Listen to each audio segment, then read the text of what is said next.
ਸਤਿ ਸ੍ਰੀ ਅਕਾਲ। Punjabi radio USA ਸੁਣ ਰਹੇ ਦੇਖ ਰਹੇ ਸਾਰੇ ਹੀ ਸਰੋਤਿਆਂ ਤੇ ਦਰਸ਼ਕਾਂ ਨੂੰ ਜੀ ਆਇਆਂ ਨੂੰ ਪਿਆਰ ਭਰੀ ਸਤਿ ਸ੍ਰੀ ਅਕਾਲ। ਜੁੜ ਚੁੱਕੇ ਨੇ ਹਰਜੋਤ ਸਿੰਘ ਖਾਲਸਾ ਜੀ। ਹਰਜੋਤ ਸਿੰਘ ਜੀ, ਜੀ ਆਇਆਂ ਨੂੰ ਸਵਾਗਤ ਹੈ। ਸਤਿ ਸ੍ਰੀ ਅਕਾਲ ਜੀ।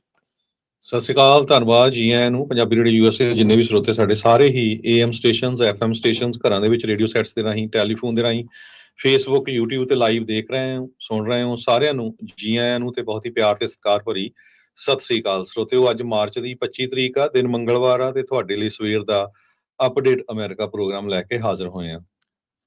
ਸਾਡੇ ਅੱਜ ਦੇ ਇਸ ਪ੍ਰੋਗਰਾਮ ਨੂੰ ਤੁਹਾਡੇ ਸਾਰਿਆਂ ਤੱਕ ਪਹੁੰਚਾਉਣ 'ਚ ਸਹਿਯੋਗ ਕਰਦੇ ਨੇ ਖਾਲਸਾ ਇੰਸ਼ੋਰੈਂਸ ਏਜੰਸੀ, ਜਿਨ੍ਹਾਂ ਦੇ ਕੋਲੋਂ ਹਰ ਇੱਕ ਤਰੀਕੇ ਦੀ ਇੰਸ਼ੋਰੈਂਸ ਕਰਵਾ ਸਕਦੇ ਹੋ।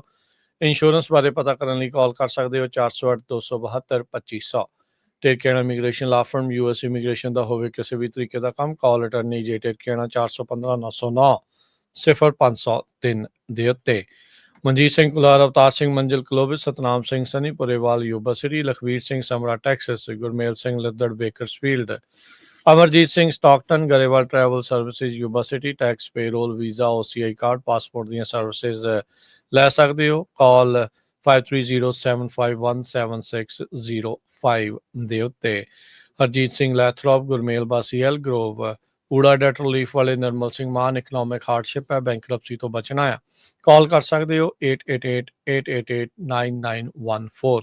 Harnek Singh Pawla, Renton Washington, Talwinder Singh Gill, Raminder Basra, Jagdish Chauhan, Major Singh Sidhu, Binder Dhaliwal Bakersfield, Paramjit Singh Dakha Berkeley ਤੇ truck care service 24/7 road service available ਆ। ਯਾਰਡ ਜਾ ਕੇ ਵੀ ਹੈਲਪ ਕਰਦੇ ਨੇ, ਕਿਸੇ ਵੀ ਤਰੀਕੇ ਦਾ ਟਰੱਕ ਟ੍ਰੇਲਰ ਦੇ ਨਾਲ ਸੰਬੰਧਿਤ ਕੰਮ ਹੋਵੇ, ਔਨ ਲੋਕੇਸ਼ਨ ਆ ਕੇ ਹੈਲਪ ਕਰਦੇ ਨੇ। ਟ੍ਰੇਸੀ, ਮੰਟੀਕਾ, ਸਟਾਕਟਨ ਤੇ ਇਰਦ ਗਿਰਦ ਦੇ ਇਲਾਕਿਆਂ 'ਚ ਤੁਸੀਂ ਇਹਨਾਂ ਦੇ ਕੋਲੋਂ ਇਹ ਸਰਵਿਸਿਜ਼ ਲੈ ਸਕਦੇ ਹੋ। Welding, truck trailer repair, new used tyres, fuel delivery, brakes, shocks ਦਾ ਕੰਮ ਕਰਦੇ ਨੇ। ਕਾਲ ਕਰੋ ਬਿੰਦਾ ਟਿੱਬਾ, ਨੰਬਰ ਹੈ 2099368644, 209-936-8644। ਸਾਰਿਆਂ ਦਾ ਧੰਨਵਾਦ। ਜੇ ਤੁਸੀਂ ਵੀ ਇਸ ਪ੍ਰੋਗਰਾਮ ਨੂੰ ਸਪਾਂਸਰ ਕਰਨਾ ਚਾਹੁੰਦੇ ਹੋ, ਸੰਪਰਕ ਕਰੋ 408-722-7698 ਦੇ ਉੱਤੇ। ਅੱਜ ਦੀਆਂ ਖਬਰਾਂ ਵੱਲ ਚੱਲੀਏ ਤੇ ਜਿਸ ਟਾਈਮ ਆਪਾਂ ਤੁਹਾਡੇ ਨਾਲ ਇਸ ਵੇਲੇ ਖਬਰਾਂ ਸਾਂਝੀਆਂ ਕਰ ਰਹੇ ਹਾਂ ਤੇ ਹੀਅਰਿੰਗ ਚੱਲ ਰਹੀ ਹੈਗੀ ਆ, ਜੋ ਅਮਰੀਕਾ ਦੇ ਟੌਪ ਦੇ ਇੰਟੈਲੀਜੈਂਸ ਆਫੀਸ਼ੀਅਲਸ ਹੈਗੇ, ਜਿਨ੍ਹਾਂ ਦੇ ਵਿੱਚ ਡਾਇਰੈਕਟਰ ਆਫ ਇੰਟੈਲੀਜੈਂਸ ਤੁਲਸੀ ਗੈਬਰ ਤੇ CIA ਦੇ ਡਾਇਰੈਕਟਰ ਜੌਨ ਰੈਟਕਲਿਫ। ਇਹ ਸਾਰਾ ਕੁਝ ਉਸ ਟਾਈਮ ਵਾਪਰਿਆ ਜੋ ਪਿਛਲੇ ਦਿਨਾਂ ਦੇ ਵਿੱਚ ਇੱਕ ਸਿਗਨਲ ਗਰੁੱਪ ਦੇ ਉੱਤੇ ਜੋ ਟੌਪ ਦੇ ਆਫੀਸ਼ੀਅਲਸ ਆ, ਉਹਨਾਂ ਨੇ ਆਪਸ ਦੇ ਵਿੱਚ ਕਲਾਸੀਫਾਈਡ ਇਨਫੋਰਮੇਸ਼ਨ ਜਿਹੜੀ ਸ਼ੇਅਰ ਕੀਤੀ ਵੀ ਕਿਸ ਤਰ੍ਹਾਂ ਉਹ ਯੈਮਨ ਦੇ ਵਿੱਚ ਹਾਊਥੀਜ਼ ਦੇ ਉੱਤੇ ਅਟੈਕ ਕਰਨ ਜਾ ਰਹੇ ਆ। ਤੇ ਬਾਈ ਮਿਸਟੇਕ ਉਹਨਾਂ ਨੇ ਦਾ ਅਟਲਾਂਟਿਕ ਦਾ ਇੱਕ ਐਡੀਟਰ ਅਖਬਾਰ ਦਾ ਉਸ ਦਾ ਨਾਮ ਵੀ ਐਡ ਕਰ ਲਿਆ। ਉਹ ਕਹਿੰਦਾ ਵੀ ਜਦੋਂ ਉਹਦੇ ਵਿੱਚ ਮੈਸੇਜਸ ਆਣੇ ਸ਼ੁਰੂ ਹੋਏ ਤੇ ਮੈਨੂੰ ਲੱਗਾ ਵੀ ਇਹ ਕਈ ਵਾਰੀ ਵੀ ਇਹ ਬਾਈ ਮਿਸਟੇਕ ਉਹਨੇ ਐਡ ਕਰ ਲਿਆ। ਮੈਂ ਨਾਲ ਦੇ ਕਹਿੰਦਾ ਸਾਥੀ ਨਾਲ ਗੱਲਬਾਤ ਕੀਤੀ ਤੇ ਉਹਨੇ ਕਿਹਾ ਵੀ ਕਈ ਵਾਰੀ ਇਹ ਗਵਰਨਮੈਂਟ ਨੇ ਜਾਣ ਕੇ ਖਬਰ ਫਲਾਣੀ ਹੁੰਦੀ ਆ ਵੀ ਹਾਂ ਅਖਬਾਰ ਦੇ ਵਿੱਚ ਚਲੇ ਜਾਏ ਤਾਂ ਕਰਕੇ ਵੀ ਅਟੈਕ ਤਾਂ ਕੀ ਕਰਨਾ ਵੀ ਇਹ ਹੋ ਸਕਦਾ ਹੈਗਾ। ਪਰ ਉਹ ਚੁੱਪ ਰਿਹਾ ਤੇ ਉਹ ਕਹਿੰਦਾ ਵੀ ਜਦੋਂ ਉਹਦੇ 'ਚ ਟਾਈਮਿੰਗ ਲਿਖੀ ਹੋਈ ਸੀ ਵੀ ਜੀ ਇੰਨੇ 2 ਵਜੇ ਆਪਾਂ ਅਟੈਕ ਕਰਨਾ ਆ, ਤੇ ਕਹਿੰਦਾ ਵੀ ਉਹ ਤੋਂ ਕੁਛ ਮਿੰਟਾਂ ਬਾਅਦ ਮੈਂ ਜਦ ਟਵਿੱਟਰ ਤੇ ਦੇਖਿਆ ਤੇ ਐਕਚੁਅਲੀ ਉਹ ਅਟੈਕ ਹੋਇਆ ਸੀ ਅਮਰੀਕਾ ਵੱਲੋਂ। ਸੋ ਉਹ ਤੋਂ ਬਾਅਦ ਉਸਨੇ ਜਿਹੜੀ ਇਨਫੋਰਮੇਸ਼ਨ ਵੀ ਸਾਰੀ ਦੱਸੀ ਵੀ ਆਹ ਸਾਰਾ ਕੁਝ ਵਾਪਰਿਆ ਹੈਗਾ। ਸੋ ਇੱਕ ਵੱਡਾ ਬਲੰਡਰ ਹੋਇਆ ਟਰੰਪ ਐਡਮਿਨਿਸਟ੍ਰੇਸ਼ਨ ਵੱਲੋਂ। ਹਾਲਾਂਕਿ ਪ੍ਰੈਜ਼ੀਡੈਂਟ ਟਰੰਪ ਪੂਰਾ ਸਾਥ ਦੇ ਰਹੇ ਆ। ਤੁਲਸੀ ਗੈਬਰ ਤੇ ਜਿਹੜੇ CIA ਦੇ ਡਾਇਰੈਕਟਰ ਜੌਨ ਰੈਟਕਲਿਫ ਆ, ਉਹ ਆਨਾਕਾਨੀ ਕਰ ਰਹੇ ਆ ਵੀ ਨਹੀਂ ਜੀ ਇਹ ਕਲਾਸੀਫਾਈਡ ਇਨਫੋਰਮੇਸ਼ਨ ਨਹੀਂ ਸੀ। ਕੁਛ ਆਫੀਸ਼ੀਅਲ ਇਹ ਕਹਿ ਰਹੇ ਨਹੀਂ ਅਸੀਂ ਤਾਂ ਦੇਖਿਆ ਨਹੀਂ ਮੈਸੇਜ। ਪਰ ਜਿਸ ਹਿਸਾਬ ਦੇ ਨਾਲ ਅਮਰੀਕਾ ਦੇ ਜਿਹੜੇ ਅਲਾਈਜ਼ ਆ, ਖਾਸ ਕਰਕੇ ਯੂਰਪੀਅਨ ਯੂਨੀਅਨ ਦੇ ਮੁਲਕ ਆ, ਉਹਨਾਂ ਦੇ ਅਗੇਂਸਟ ਸ਼ਬਦਾਵਲੀ ਵਰਤੀ ਗਈ ਵਾਈਸ ਪ੍ਰੈਜ਼ੀਡੈਂਟ JD ਵੈਂਸ ਵੱਲੋਂ ਜਾਂ ਹੋਰ ਵੀ ਜੀ ਇਹ ਤਾਂ ਫ੍ਰੀ ਲੋਡਰਸ ਹੈਗੇ ਜੇ ਉਹ। ਜਦੋਂ ਹੁਣ ਇਸ ਇਨਫੋਰਮੇਸ਼ਨ ਸਾਰੀ ਬਾਹਰ ਗਈ ਆ, ਉਹ ਤੋਂ ਬਾਅਦ ਜਿਹੜੀ ਇਹ ਕਮੇਟੀ ਹੈਗੀ ਆ, ਹੁਣ ਉਹ ਕਮੇਟੀ ਵਾਲੇ ਇਹ ਸੋਚਦੇ ਆ ਵੀ ਇਹ ਤਾਂ ਬਹੁਤ ਮਾੜੀ ਗੱਲ ਆ ਵੀ ਜਿਹੜੇ ਸਾਥੀ ਮੁਲਕ ਸਾਡੇ ਨਾਲ ਕਿੰਨੇ ਸਾਲਾਂ ਤੋਂ ਹੈਗੇ ਆ, ਹਰ ਦੁੱਖ ਸੁੱਖ 'ਚ ਹਾਜ਼ਰ ਹੁੰਦੇ ਆ, ਤੇ ਉਹਨਾਂ ਦੇ ਪ੍ਰਤੀ ਜਿਹੜੀ ਤੁਹਾਡੀ ਸ਼ਬਦਾਵਲੀ ਆ ਜਾਂ ਉਹਨਾਂ ਦੇ ਪ੍ਰਤੀ ਜਿਹੜੀ ਤੁਹਾਡੀ ਕੀ ਸੋਚ ਆ, ਇਹ ਅਮਰੀਕਾ ਨੂੰ ਇੱਕ ਤਰ੍ਹਾਂ ਨਾਲ ਸਾਈਡ ਲਾਈਨ ਤੇ ਕਰ ਦਊਗੀ। ਬਿਲਕੁਲ ਇਹ ਬੜੀ ਇੰਟਰਸਟਿੰਗ ਚੀਜ਼ ਵੀ ਵਾਪਰੀ ਆ। ਬਲੰਡਰ ਤਾਂ ਜਿਹੜਾ ਇਹ ਹੋਇਆ ਹੀ ਹੋਇਆ ਆ।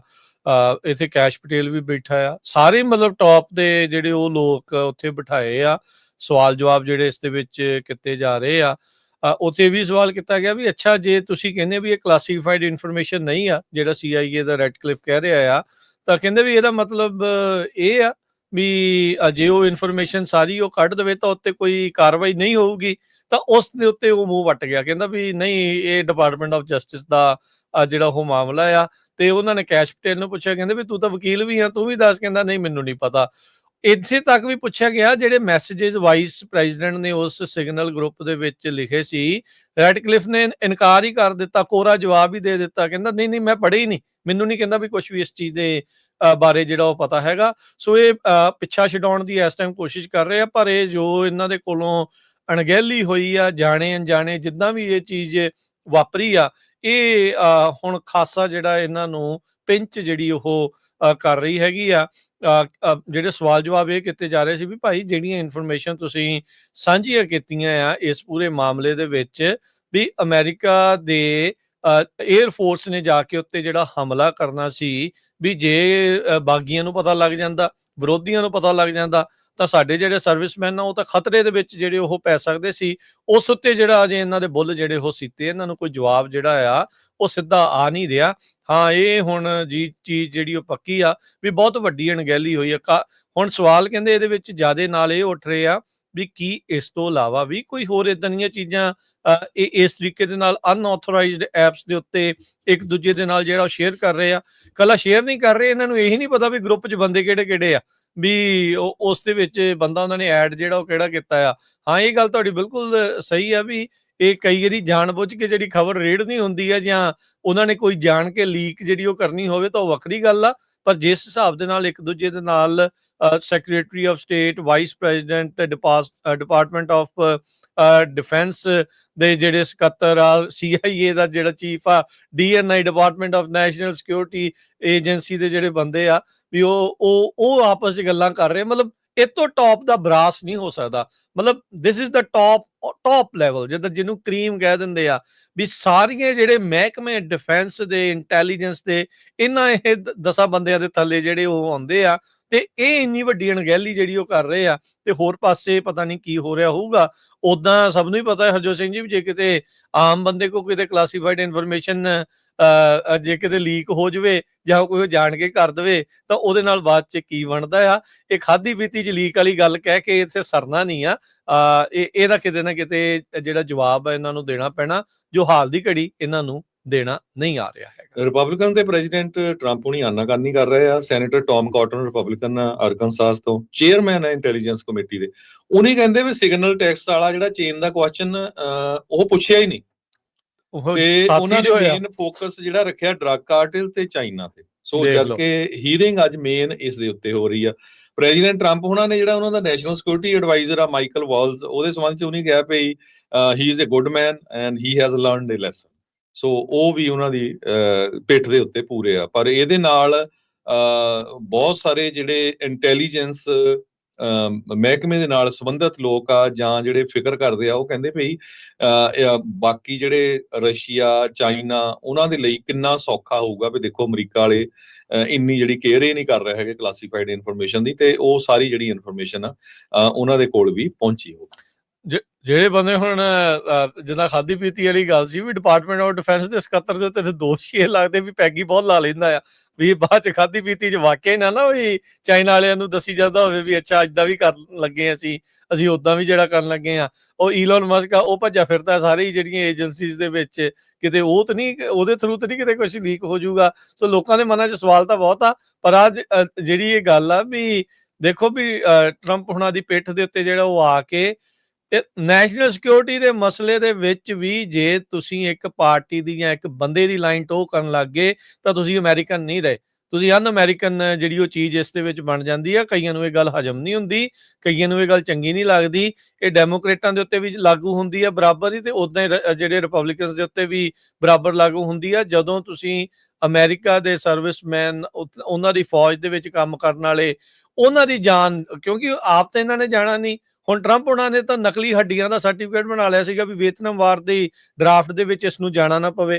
ਇਹ ਹੁਣ ਇਦਾਂ ਦੇ ਤੇ ਆਪ ਇਹ ਬੰਦੇ ਆ, ਪਰ ਦੂਜਿਆਂ ਦੀ ਜਾਨ ਦੀ ਕੀਮਤ ਵੀ ਜਿਹੜੀ ਉਹ ਥੋੜੀ ਜੀ ਇਹ ਸਮਝਣ, ਇਹ ਇਸ ਤਰੀਕੇ ਦੇ ਨਾਲ ਜਿਹੜਾ ਉਹ ਕਰਨ, ਇਹ ਚੀਜ਼ ਜਿਹੜੀ ਉਹ ਮਾੜੀ ਹੋਈ ਆ।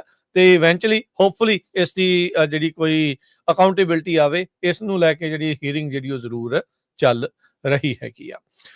ਹਰਜੋਤ ਸਿੰਘ ਜੀ, ਅਗਲੀ ਜਿਹੜੀ ਖਬਰ ਆ ਉਸ ਉੱਤੇ ਕਰਦੇ ਜਾਈਏ। ਕੱਲ ਵੈਨੇਜ਼ੁਏਲਾ ਦੇ ਤੇਲ ਨੂੰ ਤੇ ਗੈਸ ਨੂੰ ਲੈ ਕੇ ਰਾਸ਼ਟਰਪਤੀ ਟਰੰਪ ਨੇ ਬਿਆਨ ਦਿੱਤਾ ਸੀਗਾ ਵੀ ਜਿਹੜਾ ਵੀ ਮੁਲਕ ਵੈਨੇਜ਼ੁਏਲਾ ਤੋਂ ਤੇਲ ਖਰੀਦੇਗਾ ਉਸ ਦੇ ਉੱਤੇ 25% ਟੈਰਿਫ ਐਕਸਟਰਾ ਲੱਗੇਗਾ, ਜਿਹੜਾ ਰੈਸੀਪ੍ਰੋਕਲ ਟੈਰਿਫ ਲੱਗਣੇ ਆ ਉਸ ਤੋਂ ਇਲਾਵਾ ਉਸ ਦੇ ਉੱਤੋਂ ਦੀ।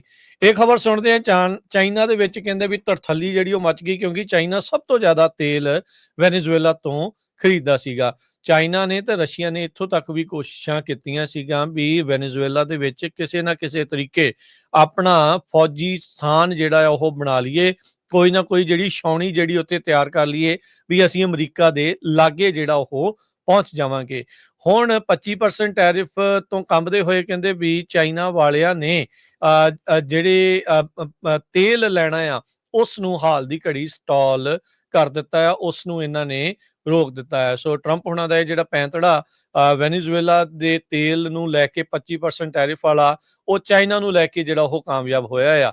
ਪਰ ਇੰਡੀਆ ਵਾਲਿਆਂ ਦਾ ਜੇ ਕੋਈ ਇਸ ਤਰੀਕੇ ਦੇ ਉੱਤੇ ਕੋਈ ਬਿਆਨ ਜਾਂ ਇਦਾਂ ਦੀ ਚੀਜ਼ ਨਹੀਂ ਆਈ ਵੀ ਉਹ ਤੇਲ ਲੈਣਾ ਬੰਦ ਕਰਨਗੇ ਜਾਂ ਨਹੀਂ। ਵੈਸੇ ਦੱਸਦੇ ਜਾਈਏ, ਜਦ ਬਾਈਡਨ ਪ੍ਰਸ਼ਾਸਨ ਦੇ ਦੌਰਾਨ ਵੀ ਰਸ਼ੀਆ ਨੇ ਯੂਕਰੇਨ ਦੇ ਉੱਤੇ ਲੜਾਈ ਸ਼ੁਰੂ ਕੀਤੀ ਸੀ, ਜੰਗ ਕੀਤੀ ਸੀ, ਤਾਂ ਉਦੋਂ ਵੀ ਸੈਂਕਸ਼ਨਸ ਲਾਈਆਂ ਗਈਆਂ ਸੀਗੀਆਂ ਵੀ ਰਸ਼ੀਆ ਦਾ ਤੇਲ ਕੋਈ ਨਹੀਂ ਖਰੀਦੂਗਾ।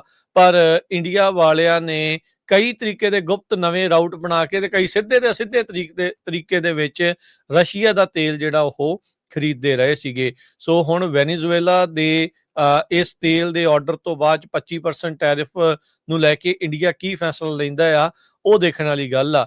ਇੱਕ ਚਾਈਨੀਜ਼ ਟ੍ਰੇਡਰ ਜਿਹੜਾ ਟੌਪ ਐਗਜ਼ੈਕਟਿਵ ਆ ਉਹਨਾਂ ਦਾ, ਉਹ ਵੈਨੇਜ਼ੁਏਲਨ ਤੇਲ ਦਾ, ਉਹਨਾਂ ਨੇ ਕਿਹਾ ਵੀ ਹੁਣ ਅਪ੍ਰੈਲ ਦੇ ਵਿੱਚ ਜਿਹੜੀਆਂ ਸ਼ਿਪਮੈਂਟ ਆ ਅਸੀਂ ਵੈਨੇਜ਼ੁਏਲਾ ਤੋਂ ਨਹੀਂ ਜਿਹੜਾ ਉਹ ਲਵਾਂਗੇ। ਕਹਿੰਦੇ ਵੀ ਆਇਲ ਮਾਰਕੀਟ ਦੇ ਵਿੱਚ ਜਿਹੜੀ ਅਨਸਰਟਨਟੀ ਆ ਉਹ ਇਸ ਟਾਈਮ ਬਹੁਤ ਜ਼ਿਆਦਾ ਆ ਤੇ ਅਸੀਂ ਇਸ ਤੇਲ ਨੂੰ ਭਾਈ ਹੱਥ ਵੀ ਜਿਹੜਾ ਆ ਉਹ ਨਹੀਂ ਲਾਉਣਾ।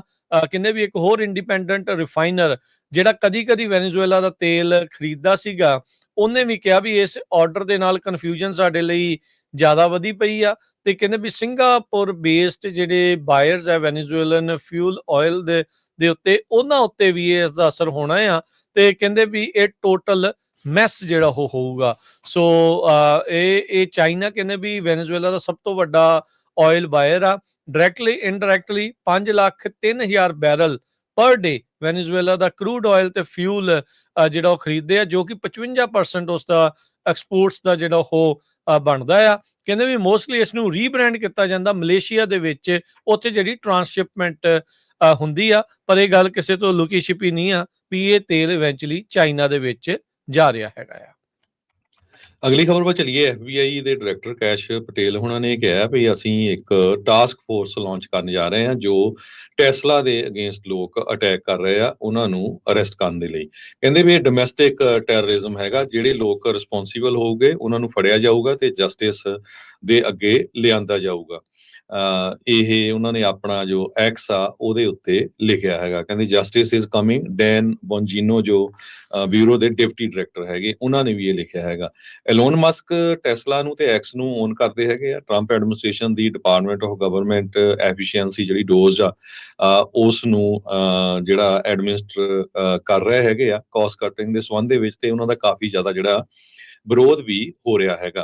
ਕਹਿੰਦੇ ATF ਨੂੰ ਵੀ ਯੂਜ਼ ਕੀਤਾ ਜਾਊਗਾ, ਬਿਊਰੋ ਆਫ ਅਲਕੋਹਲ ਟਬਾਕੋ ਤੇ ਫਾਇਰ ਆਰਮਸ ਨੂੰ, ਤਾਂ ਕਿ ਟੈਸਲਾ ਦੇ ਅਗੇਂਸਟ ਜਿਹੜੇ ਅਟੈਕ ਹੋ ਰਹੇ ਆ ਉਹਨਾਂ ਨੂੰ ਰੋਕਿਆ ਜਾ ਸਕੇ। ਸੋ ਫਾਰ 80 ਦੇ ਕਰੀਬ ਕੇਸ ਹੋਏ ਆ ਵੈਂਡਲਿਜ਼ਮ ਦੇ ਤੇ ਆਰਸਨ ਦੇ ਟੈਸਲਾ ਵਹੀਕਲਸ ਦੇ US ਤੇ ਕੈਨੇਡਾ ਦੇ ਵਿੱਚ।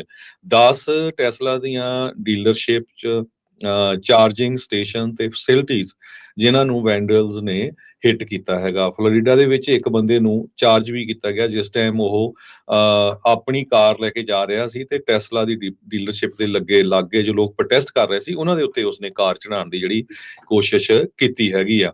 ਟੈਸਲਾ ਦਾ ਸਟਾਕ ਆਲਰੇਡੀ 40% ਡਾਊਨ ਆ ਦਸੰਬਰ ਮਹੀਨੇ 'ਚ ਜਦੋਂ ਹਾਈਐਸਟ ਸੀ ਉਸ ਤੋਂ ਲੈ ਕੇ ਹੁਣ ਤੱਕ।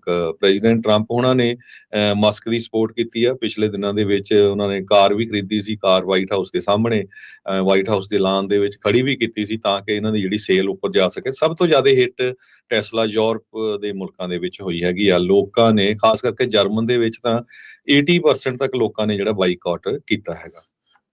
ਜੀ ਬਿਲਕੁਲ। ਅਗਲੀ ਜਿਹੜੀ ਹਰਜੋਤ ਸਿੰਘ ਜੀ ਗੱਲ ਕਰਦੇ ਜਾਈਏ ਡੈਪੂਟੇਸ਼ਨ ਦੇ ਮਾਮਲੇ ਦੇ ਵਿੱਚ ਕੋਲੰਬੀਆ ਦੇ ਜਿਹੜੇ ਸਟੂਡੈਂਟ ਪ੍ਰੋਟੈਸਟਰਸ ਆ ਉਹਨਾਂ ਦੇ ਦੁਆਰਾ ਟਰੰਪ ਐਡਮਿਨਿਸਟ੍ਰੇਸ਼ਨ ਦੇ ਉਲਟ ਲਾਸੂਟ ਫਾਈਲ ਕੀਤਾ ਗਿਆ ਵੀ ਡਿਪੋਰਟ ਕਰਨੋਂ ਇਸ ਚੀਜ਼ ਨੂੰ ਰੋਕਿਆ ਜਾਵੇ। ਕਹਿੰਦੇ ਵੀ ਉਹ ਯੂਐਸ ਦੇ ਵਿੱਚ ਮੂਵ ਹੋਇਆ ਸੀ। ਇਹ ਕੋਲੰਬੀਆ ਯੂਨੀਵਰਸਿਟੀ ਦਾ ਸਟੂਡੈਂਟ ਯਨਸੀਓ ਚੰਗ 21 ਸਾਲਾਂ ਦਾ, ਇਹ ਹੁਣ ਪਰਮਾਨੈਂਟ ਲੀਗਲ ਯੂਐਸ ਰੈਜ਼ੀਡੈਂਟ ਆ। ਸਾਊਥ ਕੋਰੀਆ ਤੋਂ ਇੱਥੇ ਜਿਹੜਾ ਉਹ ਆਇਆ ਸੀ, 7 ਸਾਲ ਦਾ ਸੀਗਾ।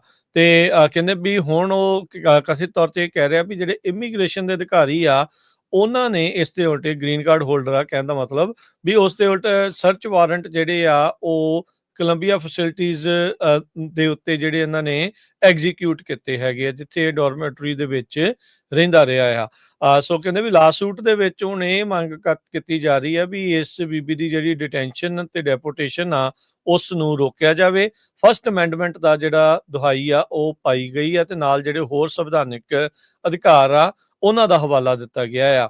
ਕਹਿੰਦੇ ਵੀ ਇਹ ਹੁਣ ਉਸ ਟਾਈਮ ਦੇ ਉੱਤੇ ਮਾਮਲਾ ਇਸ ਲਈ ਜ਼ਿਆਦਾ ਹੋਰ ਤੂਲ ਫੜ ਰਿਹਾ ਆ ਵੀ ਜਿਹੜਾ ਮਹਿਮੂਦ ਖਲੀਲ ਸੀਗਾ ਜਿਸ ਨੂੰ ਕੋਲੰਬੀਆ ਦੇ ਐਡਮਿਨਿਸਟ੍ਰੇਸ਼ਨ ਨੇ ਵੀ ਉਹਦੀ ਡਿਟੈਂਸ਼ਨ ਹੋਣ ਦਿੱਤੀ ਸੀਗਾ। ਇਹ ਇੱਕ ਪ੍ਰੋਮੀਨੈਂਟ ਪ੍ਰੋ ਪੈਲਸਟੀਨ ਐਕਟਿਵਿਸਟ ਸੀਗਾ ਤੇ ਇਹਨੇ ਯੂਨੀਵਰਸਿਟੀ ਅਧਿਕਾਰੀ ਤੇ ਸਟੂਡੈਂਟ ਪ੍ਰੋਟੈਸਟਰ ਦੇ ਦਰਮਿਆਨ ਸਮਝੌਤਾ ਨੈਗੋਸ਼ੀਏਟ ਕਰਨ ਦੇ ਵਿੱਚ ਮਦਦ ਜਿਹੜੀ ਉਹ ਕੀਤੀ ਸੀਗੀ। ਹੁਣ ਜਿਹੜਾ ਯਨਸੀਓ ਚੰਗ ਹੈਗੀ ਆ ਉਹਦੇ ਲਾਇਰਸ ਕਹਿੰਦੇ ਆ ਵੀ ਇਹਨੇ ਕੈਂਪਸ ਪ੍ਰੋਟੈਸਟ ਦੇ ਵਿੱਚ ਹਿੱਸਾ ਲਿਆ ਸੀਗਾ ਇਜ਼ਰਾਈਲ ਦੀ ਵਾਰ ਜਿਹੜੀ ਗਾਜ਼ਾ ਦੇ ਉਲਟ ਚੱਲ ਰਹੀ ਆ ਉਸ ਨੂੰ ਲੈ ਕੇ, ਪਰ ਉਹਨੇ ਕੋਈ ਪ੍ਰੈਸ ਨੂੰ ਸਟੇਟਮੈਂਟ ਨਹੀਂ ਦਿੱਤੀ, ਨਾ ਹੀ ਕੋਈ ਉਹਨੇ ਹਾਈ ਪ੍ਰੋਫਾਈਲ ਰੋਲ ਜਿਹੜਾ ਖਲੀਲ ਵਾਂਗੂ ਕੀਤਾ ਸੀਗਾ। ਪਰ ਡਿਪਾਰਟਮੈਂਟ ਆਫ ਹੋਮਲੈਂਡ ਸਿਕਿਉਰਿਟੀ ਇਹ ਦਾਅਵਾ ਕਰਦੀ ਆ ਵੀ ਇਹ ਜਿਹੜੀ ਯਨਸੀਓ ਚੰਗ ਆ ਇਹਨੇ ਕੰਸਰਨਿੰਗ ਕੰਡਕਟ ਕੀਤਾ ਹੈਗਾ ਆ। ਸੋ ਕਹਿੰਦੇ ਵੀ ਬਰਨਾਰਡ ਕਾਲਜ ਡੈਮੋਨਸਟ੍ਰੇਸ਼ਨ ਦੇ ਵਿੱਚ ਇਸ ਦੀ ਇੱਕ ਵਾਰੀ ਗ੍ਰਿਫਤਾਰੀ ਵੀ ਹੋਈ ਸੀ ਜਦ ਪ੍ਰੋ ਪੈਲਸਟੀਨੀਅਨ ਪ੍ਰੋਟੈਸਟ ਦੇ ਵਿੱਚ ਸਟੂਡੈਂਟਸ ਨੂੰ ਯੂਨੀਵਰਸਿਟੀ ਦੇ ਵਿੱਚੋਂ ਕਾਲਜ ਚੋਂ ਬਾਹਰ ਕੱਢਿਆ ਗਿਆ ਸੀਗਾ। ਸੋ ਇਹ ਜਿਹੜਾ ਲਾਸੂਟ ਦੇ ਵਿੱਚ ਟਰੰਪ ਐਡਮਿਨਿਸਟ੍ਰੇਸ਼ਨ ਦੇ ਉਲਟ ਇਹ ਕਹਿ ਰਿਹਾ ਵੀ ਇਹਨਾਂ ਨੂੰ ਉਸਨੂੰ ਅਰੈਸਟ ਤੇ ਡਿਟੇਨ ਕਰਨ ਦੀ ਕੋਸ਼ਿਸ਼ 5 ਮਾਰਚ ਤੋਂ ਬਾਅਦ ਚ ਜਿਹੜੀ ਆ ਉਹ ਕੀਤੀ ਗਈ ਹੈਗੀ ਆ ਜਿਹੜੇ ਇੱਕ ਸਿਟ ਇਨ ਪ੍ਰੋਟੈਸਟ ਦੇ ਵਿੱਚ ਇਸਨੇ ਹਿੱਸਾ ਜਿਹੜਾ ਉਹ ਲਿਆ ਸੀਗਾ। ਸੋ ਇਹ ਹੁਣ ਸਾਹਮਣੇ ਆ ਹਰਜੋਤ ਸਿੰਘ ਜੀ, ਇਹ ਗ੍ਰੀਨ ਕਾਰਡ ਹੋਲਡਰ ਸੀਗੀ ਪਰ ਫਿਰ ਵੀ ਇਸ ਦੇ ਬਾਵਜੂਦ ਸਿਰਫ ਪ੍ਰੋ ਪੈਲਸਟੀਨ ਦੇ ਹੱਕ ਦੇ ਵਿੱਚ ਪ੍ਰੋਟੈਸਟ ਕਰਨ ਦੇ ਮਾਮਲੇ ਦੇ ਵਿੱਚ ਇਸ ਦੇ ਦੁਆਲੇ ਜਿਹੜੀ ਡਿਪਾਰਟਮੈਂਟ ਆਫ ਹੋਮਲੈਂਡ ਸਿਕਿਉਰਿਟੀ ਵੱਡੇ ਪੱਧਰ ਦੇ ਉੱਤੇ ਲੱਗੀ ਆ ਵੀ ਇਹਨੂੰ ਫੜੀਏ, ਡਿਟੇਨ ਕਰੀਏ ਤੇ ਇਵੈਂਚੁਅਲੀ ਜਿਹੜਾ ਇਸ ਨੂੰ ਡਿਪੋਰਟ ਜਿਹੜਾ ਉਹ ਕੀਤਾ ਜਾ ਸਕੇ। ਸੇਮ ਜਿੱਦਾਂ green card holder Columbia University ਦਾ ਜਿਹੜਾ ਖਲੀਲ ਸੀਗਾ ਉਸ ਨੂੰ ਕੀਤਾ ਆ।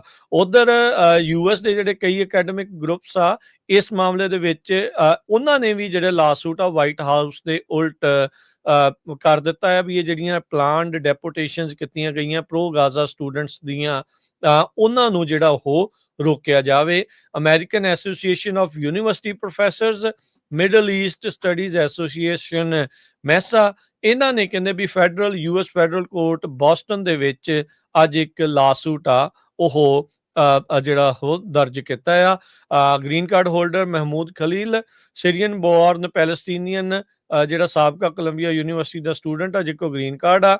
ਇਸੇ ਤਰੀਕੇ ਨਾਲ ਬਦਰ ਖਾਨ ਸੂਰੀ ਜਿਹੜਾ ਇੰਡੀਅਨ ਪੋਸਟ ਡਾਕਟਰਲ ਸਟੂਡੈਂਟ ਆ ਜਾਰਜ ਟਾਊਨ ਯੂਨੀਵਰਸਿਟੀ ਦਾ, ਇਹਨਾਂ ਦੋਨਾਂ ਨੂੰ ਕੀਤਾ ਸੀ। ਤੇ ਯਨਸੀਓ ਚੰਗ ਦੀ ਜਿਹੜੀ ਆਪਾਂ ਗੱਲ ਕਰਕੇ ਹਟੇ ਆ ਵੀ ਇਹ ਪ੍ਰੋਟੈਸਟ ਦੇ ਵਿੱਚ ਗ੍ਰੀਨ ਕਾਰਡ ਹੋਲਡਰ ਜਿਹੜੀ ਸ਼ਾਮਲ ਸੀ ਇਹਨਾਂ ਦੀ ਡੈਪੂਟੇਸ਼ਨ ਨੂੰ ਲੈ ਕੇ ਜਿਹੜਾ ਉਹ ਚੱਲ ਰਿਹਾ ਆ। ਮਾਰਕੋ ਰੂਬੀਓ ਜੋ ਕਿ ਸੈਕਟਰੀ ਆਫ ਸਟੇਟ ਨੇ, ਕ੍ਰਿਸਟੀ ਨਿਯੋਮ ਜੋ ਹੋਮਲੈਂਡ ਸਿਕਿਉਰਿਟੀ ਦੇ ਸਕੱਤਰ ਨੇ, ਇਹਨਾਂ ਨੂੰ ਦੋਨਾਂ ਨੂੰ ਮੇਨ ਲੀਡ ਪਲੈਂਟਿਫ ਇਸ ਦੇ ਵਿੱਚ ਬਣਾਇਆ ਗਿਆ ਹੈਗਾ ਆ। ਬਿਲਕੁਲ। ਇਹ ਜੋ ਜਨਸੀਓ ਚੰਗ 21 ਸਾਲਾਂ ਦੀ ਹੈਗੀ ਆ, 7 ਸਾਲਾਂ ਦੀ ਸੀ ਜਦੋਂ ਸਾਊਥ ਕੋਰੀਆ ਤੋਂ ਇੱਥੇ ਆਈ ਸੀ ਤੇ ਇਸ ਟਾਈਮ ਆਈਵੀ ਲੀਗ ਟੌਪ ਦੀ ਯੂਨੀਵਰਸਿਟੀ ਦੇ ਵਿੱਚ ਉਹ ਪੜ੍ਹ ਰਹੀ ਆ। ਸਿਰਫ ਉਸਨੇ ਪ੍ਰੋਟੈਸਟ ਦੇ ਵਿੱਚ ਹਿੱਸਾ ਲਿਆ ਸੀ ਤੇ ਉਹਦੀ ਜਿਹੜੀ ਹੁਣ ਜਿਹੜੀ ਆ ਲੱਭਿਆ ਜਾ ਰਿਹਾ। ਮਹਿਮੂਦ ਖਲੀਲ ਇੱਕ ਹੋਰ ਯੂਨੀਵਰਸਿਟੀ ਦਾ ਸਟੂਡੈਂਟ ਸੀ। ਇਸ ਤੋਂ ਬਿਨਾਂ ਭਾਰਤੀ ਮੂਲ ਦੇ 2 ਹੋਰ ਸਟੂਡੈਂਟ ਸੀਗੇ। ਇੱਕ ਜਿਹੜੀ ਬੀਬੀ ਆ ਉਹ ਤਾਂ ਛੱਡ ਕੇ ਕੈਨੇਡਾ ਚਲੇ ਗਈ ਸੀ। ਕੋਲੰਬੀਆ ਦੀ ਇੰਟਰਨੈਸ਼ਨਲ ਸਟੂਡੈਂਟ ਰੰਜਾਨੀ ਸਿਰੀਨਿਵਾਸਨ, ਉਹਦਾ ਵੀਜ਼ਾ ਰਿਵੋਕ ਕੀਤਾ ਗਿਆ। ਸੋ ਬਹੁਤ ਸਾਰੇ ਜਿਹੜੇ ਸਟੂਡੈਂਟਸ ਆ ਉਹਨਾਂ ਦਾ ਜਿਹੜਾ ਵੀਜ਼ਾ ਆ ਉਹ ਰਿਵੋਕ ਕੀਤਾ ਜਾ ਰਿਹਾ ਹੈਗਾ। ਸੋ ਉਹੀ ਕੁਝ ਯੂਜ਼ ਕੀਤਾ ਜਾ ਰਿਹਾ ਜੋ ਸੈਕਟਰੀ ਆਫ ਸਟੇਟ ਮਾਰਕੋ ਰੂਬੀਓ ਕਹਿ ਰਹੇ ਆ ਵੀ ਜਿਹੜੇ ਇਹ ਐਡਵਰਸਰੀ ਗਰੁੱਪ ਨੂੰ ਸਪੋਰਟ ਕਰਦੇ ਹੈਗੇ ਆ, ਆਪਾਂ ਉਹਨਾਂ ਦੇ ਵੀਜ਼ੇ ਰਿਵੋਕ ਕਰਾਂਗੇ। ਇਮੀਗ੍ਰੇਸ਼ਨ ਐਂਡ ਨੈਸ਼ਨਲ ਐਕਟ ਜਿਹਦੇ ਮੁਤਾਬਕ ਸਟੇਟ ਡਿਪਾਰਟਮੈਂਟ ਡਿਪੋਰਟ ਕਰ ਸਕਦਾ ਨਾਨ ਸਿਟੀਜ਼ਨਸ ਨੂੰ ਜੋ ਕਿ ਐਡਵਰਸੀਅਲ ਹੈਗੇ ਆ ਟੂ ਦਾ ਫੋਰਨ ਪਾਲਿਸੀ ਤੇ ਨੈਸ਼ਨਲ ਸਿਕਿਉਰਿਟੀ ਇੰਟਰਸਟ। ਹੁਣ ਇਹ ਦੇਖੋ ਵੀ ਇਹਦੀ ਟਾਈਮਿੰਗ ਕੀ ਹੈਗੀ ਆ। ਹੁਣ ਇਸ ਟਾਈਮ ਜੇ ਟਰੰਪ ਐਡਮਿਨਿਸਟ੍ਰੇਸ਼ਨ ਆ ਇਹ ਕਹਿ ਰਿਹਾ ਵੀ ਜੇ ਤੁਸੀਂ ਪੈਲਸਤੀਨੀਅਨ ਦੇ ਹੱਕ ਦੇ ਵਿੱਚ ਪ੍ਰੋਟੈਸਟ ਕਰਦੇ ਆ ਤੇ ਤੁਸੀਂ ਸਾਡੇ ਮੁਲਕ ਦੇ ਵੀ ਉਲਟਾ।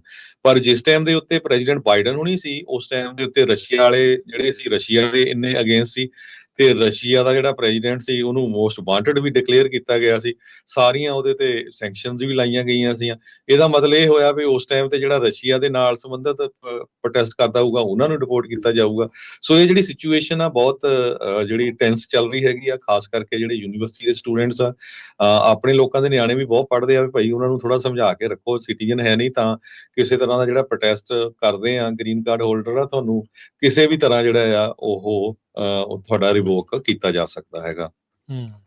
ਤੇ ਅਗਲੀ ਖਬਰ ਰਾਜਕਨਵੀਰ ਸਿੰਘ ਜੀ, ਜਿਹੜੀ ਯੂਐਸ ਨੇ ਅੱਜ ਕਿਹਾ ਆ ਵੀ ਯੂਕਰੇਨ ਤੇ ਰਸ਼ੀਆ ਦੋਨੋਂ ਐਗਰੀ ਕਰ ਗਏ ਹੈਗੇ ਆ ਜੋ ਬਲੈਕ ਸੀ ਆ ਉਹਦੇ ਵਿੱਚੋਂ ਸੇਫ ਨੈਵੀਗੇਸ਼ਨ ਦੇ ਲਈ। ਪਿਛਲੇ ਸਮੇਂ ਦੇ ਵਿੱਚ ਜੋ ਜਹਾਜ਼ ਜਾਂਦੇ ਆ ਸਮੁੰਦਰੀ ਉਹਨਾਂ ਨੂੰ ਜਿਹੜਾ ਰੋਕ ਦਿੱਤਾ ਗਿਆ ਸੀ ਕਿਉਂਕਿ ਦੋਨਾਂ ਮੁਲਕਾਂ ਦੇ ਵਿੱਚ ਜੰਗ ਚੱਲ ਰਹੀ ਸੀ। ਅੱਜ ਕਹਿੰਦੇ ਵੀ ਐਗਰੀਮੈਂਟ ਹੋ ਗਿਆ ਯੂਕਰੇਨ ਤੇ ਰਸ਼ੀਆ ਦੋਨੋਂ ਹੀ ਬਲੈਕ ਸੀ ਦੇ ਥਰੂ ਆਪਣੇ ਜੋ ਵੀ ਵੈਸਲਸ ਆ ਉਹਨਾਂ ਨੂੰ ਲਿਜਾ ਸਕਦੇ ਹੈਗੇ ਆ। ਸੋ ਵਰਲਡ ਮਾਰਕੀਟ ਫਾਰ ਐਗਰੀਕਲਚਰ ਤੇ ਫਰਟੀਲਾਈਜ਼ਰ ਐਕਸਪੋਰਟਸ ਦੇ ਲਈ ਇਹ ਫਾਇਦਾ ਹੋਊਗਾ ਕਿਉਂਕਿ ਯੂਕਰੇਨ ਦੇ ਵਿੱਚ ਬਹੁਤ ਜ਼ਿਆਦਾ ਕਣਕ ਹੁੰਦੀ ਹੈਗੀ ਆ। ਫਰਟੀਲਾਈਜ਼ਰ ਵੀ ਰਸ਼ੀਆ ਦੇ ਵਿੱਚੋਂ ਯੂਜ਼ ਕੀਤੇ ਜਾਂਦੇ ਹੈਗੇ, ਬਾਹਰਲੇ ਆਲ ਓਵਰ ਗਲੋਬਲੀ ਇਹ ਜਾਂਦੇ ਆ। ਸੋ ਇਸ ਬਲੈਕ ਸੀ ਨੂੰ ਓਪਨ ਕਰਨ ਦੇ ਨਾਲ ਸੋ ਹੁਣ ਇਕਨੋਮੀ ਦੇ ਵਿੱਚ ਜਿਹੜਾ ਕਾਫੀ ਅਸਰ ਪਊਗਾ, ਖਾਸ ਕਰਕੇ ਐਗਰੀਕਲਚਰ ਫੀਲਡ 'ਚ। ਜੀ ਬਿਲਕੁਲ, ਸੇਫ ਪੈਸੇਜ ਜੇ ਉੱਥੋਂ ਐਗਰੀਕਲਚਰ ਫਰਟੀਲਾਈਜ਼ਰਸ ਨੂੰ ਜਿਹੜਾ ਉਹ ਮਿਲਦਾ ਆ। ਸੋ ਉਮੀਦ ਕਰਦੇ ਹਾਂ ਵੀ ਜਿਹੜਾ ਰਾਸ਼ਨ ਪਾਣੀ ਆ ਤੇ ਫਰਟੀਲਾਈਜ਼ਰ ਕਿਸਾਨਾਂ ਦੇ ਲਈ ਇੱਕ ਚੰਗੀ ਖਬਰ ਜਿਹੜੀ ਉਹ ਮੇਬੀ ਹੋ ਸਕਦੀ ਆ। ਫਰਟੀਲਾਈਜ਼ਰ ਆਉਂਦਾ ਬਹੁਤ ਆ ਯੂਕਰੇਨ ਤੋਂ। ਯੂਕਰੇਨ ਤੋਂ ਇਕੱਲੀ ਕਣਕ ਨਹੀਂ, ਫਰਟੀਲਾਈਜ਼ਰ ਵੀ ਬਹੁਤ ਜ਼ਿਆਦਾ ਉੱਥੇ ਬਣਦਾ ਆ। ਤੇ ਜੇ ਬਲੈਕ ਸੀ ਦੇ ਵਿੱਚ ਸ਼ਾਂਤੀ ਹੁੰਦੀ ਆ ਤਾਂ ਉੱਥੇ ਐਕਸਪੋਰਟ ਇੰਪੋਰਟ ਈਜ਼ੀ ਹੋ ਸਕਦਾ ਆ। ਪਰ ਬਸ਼ਰਤੇ ਇਹ ਆ ਨਾ ਵੀ ਰੂਸ ਵਾਲੇ ਅਸਲ ਦੇ ਵਿੱਚ ਜਿਹੜੀ ਜੰਗਬੰਦੀ ਉਹਨੇ ਚਿਰ ਦੇ ਲਈ ਕਰਕੇ ਵੀ ਜਿਹੜਾ ਉਹ ਰੱਖਣ, ਨਹੀਂ ਤਾਂ ਜੰਗਬੰਦੀ ਕੀਤਿਆਂ ਵੀ ਹਰਜੋਤ ਸਿੰਘ ਜੀ ਉਹਨਾਂ ਨੇ ਫਿਰ ਵੀ ਕਿੰਨੇ ਹਮਲੇ ਜਿਹੜੇ ਆ ਯੂਕਰੇਨ ਦੇ ਉੱਤੇ ਕਰ ਦਿੱਤੇ ਸੀਗੇ। ਸੋ ਉਮੀਦ ਕਰਦੇ ਹਾਂ ਵੀ ਇਹ ਜੰਗਬੰਦੀ ਇਵੈਂਚੁਅਲੀ ਜਿਹੜੀ ਉਹ ਪੱਕੀ ਤੌਰ ਦੇ ਉੱਤੇ ਜਿਹੜੀ ਉਹ ਬਣੇ। ਅਗਲੀ ਖਬਰ ਰਾਜਕਨਵੀਰ ਸਿੰਘ ਜੀ ਆਪਾਂ ਇਮੀਗ੍ਰੇਸ਼ਨ ਦੇ ਨਾਲ ਕਰਨੀ ਆ, ਫਿਰ ਆਪਾਂ ਬ੍ਰੇਕ ਵੀ ਲੈਣੀਆਂ ਹੈਗੀਆਂ। ਤੇ ਇੱਕ ਸਾਡੇ ਸਰੋਤੇ ਦੀ ਕਾਲ ਆਈ ਸੀ ਐਰੀਜ਼ੋਨਾ ਤੋਂ, ਹਾਈਵੇ 70 ਤੇ ਐਗਰੀਕਲਚਰ, ਕਹਿੰਦੇ ਨੀਡਰਸ ਵੱਲ ਨੂੰ ਜਦੋਂ ਆਨੇ ਆ ਉੱਥੇ CHP ਤੇ ਕਾਰ ਵਾਲੇ ਖੜੇ ਹੈਗੇ ਆ। ਉਹ ਟਰੱਕਾਂ ਨੂੰ ਚੈੱਕ ਕਰ ਰਹੇ ਆ ਤੇ ਜੋ ਸਾਡਾ ਸਰੋਤਾ ਸੀ ਜਿਹਨ ਕਾਲ ਕੀਤੀ ਉਹ ਕਹਿੰਦਾ ਵੀ ਉਹ ਇਮੀਗ੍ਰੇਸ਼ਨ ਸਟੇਟਸ ਵੀ ਚੈੱਕ ਕਰ ਰਹੇ ਆ। ਕਹਿੰਦੇ ਵੀ ਮੈਂ ਤਾਂ ਸਿਟੀਜ਼ਨ ਸੀ, ਉਹਨਾਂ ਨੂੰ ਪਾਸਪੋਰਟ ਜ਼ਰੂਰ ਦਿਖਾਲਤਾ ਤੇ ਉਹ ਕਹਿੰਦੇ ਠੀਕ ਆ ਤੂੰ ਚਲੇ ਜਾ। ਸੋ ਜਿਹੜੇ ਸਾਡੇ ਟਰੱਕਰਸ ਆ ਉਸ ਏਰੀਏ ਦੇ ਵਿੱਚ ਆ ਉੱਥੇ ਜਿਹੜੀ ਚੈਕਿੰਗ ਚੱਲ ਰਹੀ ਹੈਗੇ, ਆਪਣੇ ਡਾਕੂਮੈਂਟਸ ਪੂਰੇ ਰੱਖੋ, ਨਾਲ ਰੱਖੋ ਜੀ। ਉਦਾਂ ਹਰਜੋਤ ਸਿੰਘ ਉੱਤੇ CHP ਤਾਂ ਨਹੀਂ ਹੋਣੀ ਚਾਹੀਦੀ ਐਰੀਜ਼ੋਨਾ ਚ, ਕੈਲੀਫੋਰਨੀਆ ਵਾਲੀ ਉਹਨਾਂ ਦੀ ਆਪਣੀ ਹਾਈਵੇ ਪੈਟਰੋਲ ਹੋਊਗੀ। ਸੌਰੀ ਮੈਂ ਤੇ CHP ਕਿਹਾ ਜੀ। ਇੱਕ ਜਿਹੜੀ ਹਰਜੋਤ ਸਿੰਘ ਦੀ ਗੱਲ ਕਰਦੇ ਜੇ ਖਾਦੀ ਪੀਤੀ ਵਾਲੀ ਗੱਲ ਚੱਲ ਰਹੀ ਤਾਂ ਵੀ ਇੱਕ ਜਿਹੜੀ ਖਬਰ ਆ ਰਹੀ ਹੈ, ਜਹਾਜ਼ ਮੋੜਨਾ ਪਿਆ ਯੂਨਾਈਟਿਡ 에ਅਰਲਾਈਨਸ ਦਾ ਚਾਈਨਾ ਨੂੰ ਜਿਹੜਾ ਜਾਣਾ ਸੀਗੀ ਫਲਾਈਟ ਸੈਨ ਫਰਾਂਸਿਸਕੋ ਨੂੰ, ਕਹਿੰਦੇ ਵੀ ਇਸ ਨੂੰ ਡਾਇਵਰਟ ਕਰਨਾ ਪਿਆ ਤੇ ਇਹ ਆਪਣੇ ਸਕੇਜੂਲ ਤੋਂ 6 ਘੰਟੇ ਲੇਟ ਉੱਡਿਆ। ਕਾਰਨ ਕੀ ਹੋਇਆ ਵੀ ਯੂਨਾਈਟਿਡ 에ਅਰਲਾਈਨਸ ਦੀ ਜਿਹੜੀ ਫਲਾਈਟ ਸ਼ੰਘਾਈ ਚਾਈਨਾ ਨੂੰ ਚੱਲੀ ਸੀਗੀ, ਪਾਇਲਟ ਕਹਿੰਦੇ ਵੀ ਪਤਾ ਨਹੀਂ ਖਾਦੀ ਪੀਤੀ ਜਾਂ ਆਪਣਾ ਪਾਸਪੋਰਟ ਭੁੱਲ ਗਿਆ। ਇਹਦੇ ਟਰੱਕਰਸ ਨੂੰ ਪਾਸਪੋਰਟ ਜਿਹੜਾ ਉਹ ਰੱਖਣਾ ਪੈਂਦੇ ਆ ਵੀ ਇਮੀਗ੍ਰੇਸ਼ਨ ਤੋਂ ਬਚਣ ਲਈ, ਤੇ ਵੀ ਇੱਧਰ ਚਾਈਨਾ ਨੂੰ ਜਹਾਜ਼ ਡਾ ਕੇ ਲੈ ਕੇ ਚੱਲਾ ਸੀਗਾ ਵੀ ਪਾਸਪੋਰਟ ਤੋਂ ਬਗੈਰ ਹੀ ਅਗਲੇ ਨੇ ਡਾ ਕਿੱਦਾਂ ਲਿਆ। ਮੈਂ ਤੇ ਇਸ ਗੱਲ ਤੋਂ ਹੈਰਾਨ ਆ ਵੀ ਉਹਨੂੰ ਅੰਦਰ ਕਿੱਦਾਂ ਜਿਹੜਾ ਆਉਣ ਦਿੱਤਾ ਗਿਆ। LA ਤੋਂ ਜਹਾਜ਼ ਜਿਹੜਾ ਇਹ ਉੱਡਿਆ ਸੀਗਾ, ਸ਼ੰਘਾਈ ਨੂੰ ਜਿਹੜਾ ਜਾਣਾ ਸੀ, ਯੂਨਾਈਟਿਡ ਫਲਾਈਟ 198 ਸੀਗੀ, ਪਰ ਉਹਨੂੰ ਰਾਹ 'ਚ ਚੇਤਾ ਆਇਆ ਵੀ ਮੈਂ ਤਾਂ ਘਰੇ ਕਾਕਾ ਜਿਹੜਾ ਭੁੱਲ ਗਿਆ, ਸਾਈਡ ਤੋਂ ਚੱਕਣਾ ਭੁੱਲ ਗਿਆ। 257 ਪੈਸੇਂਜਰ ਸੀਗੇ ਤੇ ਉਹ ਵਾਪਸ ਫਿਰ ਸੈਨ ਫਰਾਂਸਿਸਕੋ ਆਇਆ। ਫਿਰ ਉਹਨੂੰ ਜਿਹੜਾ ਪਾਸਪੋਰਟ ਆ ਉਹ ਜਿਹੜਾ ਉਹ ਮਿਲਿਆ। ਹੁਣ ਇਹ ਨਹੀਂ ਪਤਾ ਵੀ ਕਦੋਂ ਤੱਕ ਉਹ ਆਇਆ, ਜਾਂ ਫਿਰ ਉਹਨਾਂ ਨੇ ਜਿਹੜਾ ਆਬਵੀਅਸਲੀ ਜਾਂ ਪਾਇਲਟ ਜਿਹੜਾ ਉਹ ਚੇਂਜ ਕੀਤਾ ਤੇ ਫਿਰ ਉਹ ਉਡਾਨ ਦੁਬਾਰਾ 6 ਘੰਟੇ ਲੇਟ ਜਿਹੜੀ ਉਹ ਉੱਡੀ ਹੈਗੀ ਆ। ਕਹਿੰਦੇ 에ਅਰਲਾਈਨ ਵਾਲਿਆਂ ਨੇ ਖਾਣ ਪੀਣ ਦੇ ਵਾਊਚਰ ਦੇ ਕੇ ਇਨਕਨਵੀਨੀਅੰਸ ਦੇ ਲਈ ਜਿਹੜੀ ਕੰਪਨਸੇਟ ਕਰਨ ਦੀ ਉੱਥੇ ਪੈਸੇਂਜਰਸ ਨੂੰ ਕੋਸ਼ਿਸ਼ ਕੀਤੀ। 840 ਦੇ ਕਰੀਬ ਇਲੀਗਲ ਏਲੀਅਨਸ ਨੂੰ ਚਾਰਜ ਕੀਤਾ ਗਿਆ ਆ ਇਮੀਗ੍ਰੇਸ਼ਨ ਰਿਲੇਟਡ ਕ੍ਰਾਈਮਸ ਦੇ ਸੰਬੰਧ ਦੇ ਵਿੱਚ। ਇਹ ਤੀਜਾ ਹਫਤਾ ਚੱਲ ਰਿਹਾ ਜਿਹਦੇ ਇੱਕ ਆਪਰੇਸ਼ਨ ਚੱਲ ਰਿਹਾ ਟੇਕ ਬੈਕ ਅਮਰੀਕਾ। ਸੋ ਪ੍ਰੈਜ਼ੀਡੈਂਟ ਡੋਨਲਡ ਟਰੰਪ ਉਹਨਾਂ ਨੇ ਕਿਹਾ ਸੀ ਵੀ ਅਸੀਂ ਸਾਊਥ ਵੈਸਟਰਨ ਜਿਹੜਾ ਬਾਰਡਰ ਆ ਅਮਰੀਕਾ ਦਾ ਪੂਰਾ ਉਹ ਬੰਦ ਕਰਾਂਗੇ। ਸੋ ਲੱਗ ਵੀ ਰਿਹਾ ਆ ਆਪਾਂ ਨੂੰ ਇਹ ਬੰਦ ਹੋਇਆ ਹੈਗਾ। ਤੇ ਵੱਖ-ਵੱਖ ਸਟੇਟਾਂ ਦੇ ਵਿੱਚ ਜਿਹੜੇ ਪਿਛਲੇ ਵੀਕ ਯੂਐਸ ਦੇ attorneys Arizona, western Texas, southern Texas, new Mexico, southern California ਤੇ ਸੈਂਟਰਲ ਕੈਲੀਫੋਰਨੀਆ ਦੇ ਵਿੱਚ 840 ਲੋਕਾਂ ਨੂੰ criminal violations of US immigration ਲਾ ਦੇ ਅਗੇਂਸਟ ਚਾਰਜ ਕੀਤਾ ਗਿਆ ਆ, ਜਿਹਦੇ ਵਿੱਚ ਵੱਖ-ਵੱਖ ਮੁਲਕਾਂ ਦੇ ਲੋਕ ਆ ਜਿਨ੍ਹਾਂ ਤੇ ਸਾਰੇ ਤਰ੍ਹਾਂ ਦੇ ਚਾਰਜ, ਕੋਈ ਚੋਰੀ ਦਾ, ਕੋਈ ਮਰਡਰ ਦਾ, ਕੋਈ ਸੈਕਸ ਕ੍ਰਾਈਮ, ਰੇਪ, ਸ਼ੂਟਿੰਗ ਦਾ, ਵੱਖ-ਵੱਖ ਤਰ੍ਹਾਂ ਦੇ ਜਿਹੜੇ ਜਿਨ੍ਹਾਂ ਦੇ ਉੱਤੇ ਚਾਰਜ ਲੱਗੇ ਹੋਏ ਸੀਗੇ। ਇਹ ਇੱਕ ਖਬਰ ਆ ਰਹੀ ਹੈ ਤੇ ਦੂਸਰੀ ਜਿਹੜੀ ਆਪਣੇ ਲੋਕਾਂ ਨੂੰ ਨਾਲ ਵੀ ਸੰਬੰਧਿਤ ਹੋਣੀ ਆ।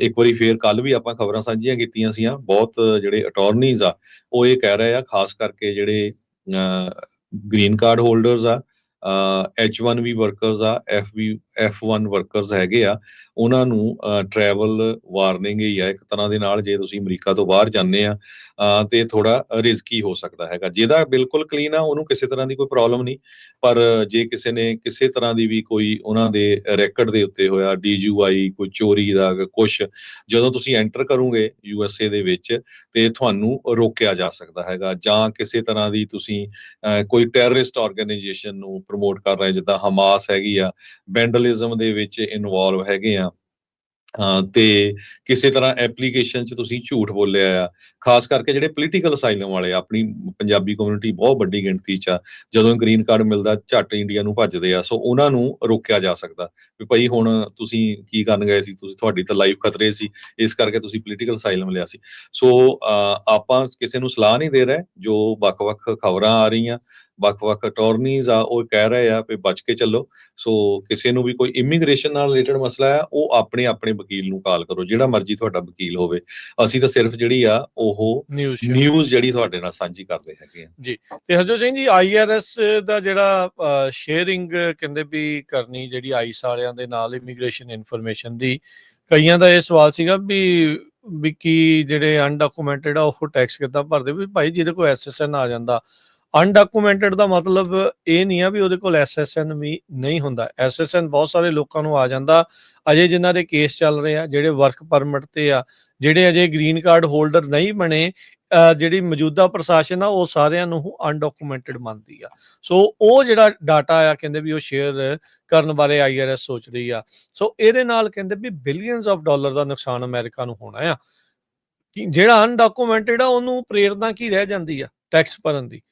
ਰਾਈਟ ਨਾ ਉਹ ਟੈਕਸ ਇਸੇ ਲਈ ਭਰ ਰਿਹਾ ਵੀ ਸ਼ਾਇਦ ਅਸੀਂ ਲਾ ਦੇ ਨਾਲ ਜਿਹੜਾ ਜੀ ਚੱਲ ਰਹੇ ਆ, ਟੈਕਸ ਭਰਦੇ ਆ ਤੇ ਫਿਰ ਸ਼ਾਇਦ ਸਰਕਾਰ ਸਾਨੂੰ ਕੁਛ ਨਾ ਆਖੇ। ਆਉਣ ਵਾਲੇ ਸਮੇਂ 'ਚ ਸ਼ਾਇਦ ਵੀ ਪੱਕੇ ਕਰ ਦੇਣ। ਪਿਛਲੇ ਸਾਲ 95 ਬਿਲੀਅਨ ਡਾਲਰ ਤੱਕ ਦਾ ਜਿਹੜਾ ਟੈਕਸ ਆ ਉਹ ਜਿਹੜੇ ਅਨਡਾਕੂਮੈਂਟਡ ਆ ਉਹਨਾਂ ਨੇ ਭਰਿਆ ਹੈਗਾ ਜੀ। ਸੋ ਹੁਣ ਕਹਿੰਦੇ ਵੀ ਜੇ ਉਹਨਾਂ ਨੂੰ ਇਹ ਹੋਊਗਾ ਵੀ ਭਾਈ ਸਾਡਾ ਤੇ ਡਾਟਾ ਉਹਨਾਂ ਨੇ ਸ਼ੇਅਰ ਕਰ ਦੇਣਾ, ਸਾਨੂੰ ਕੀ ਲੋੜ ਪੈ ਗਈ ਹੈ ਟੈਕਸ ਭਰਨ ਦੀ।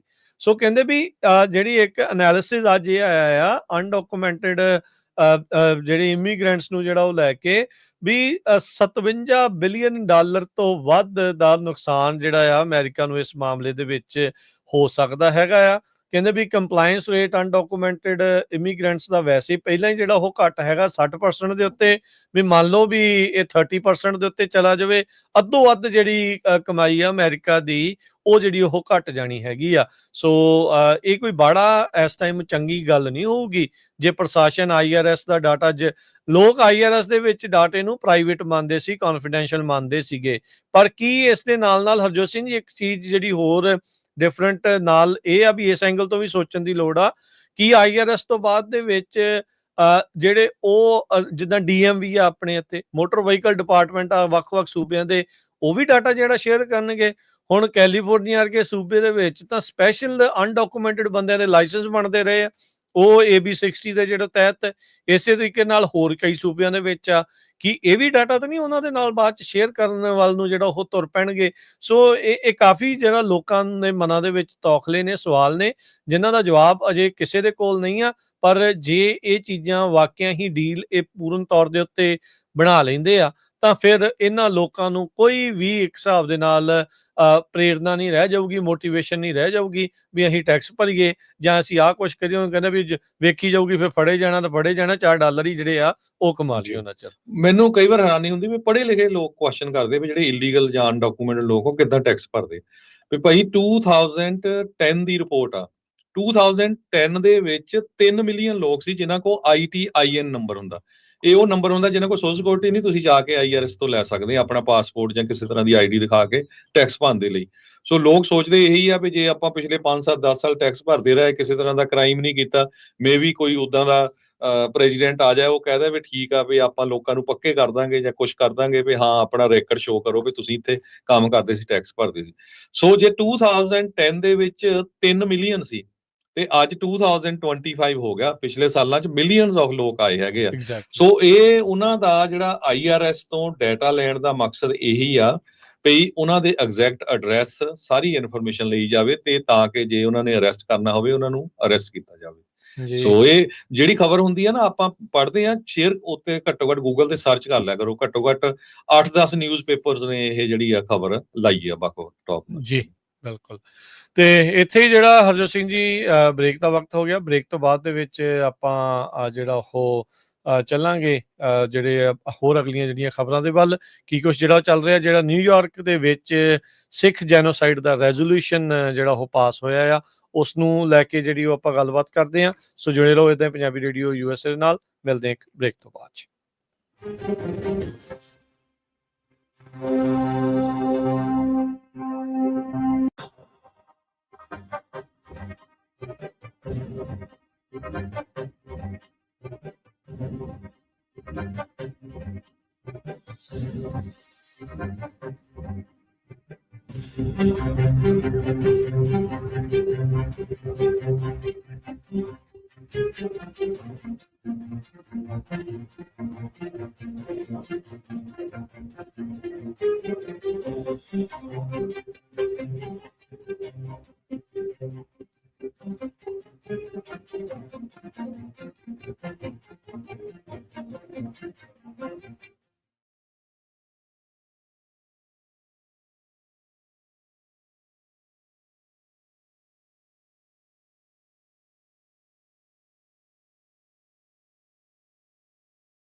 ਬ੍ਰੇਕ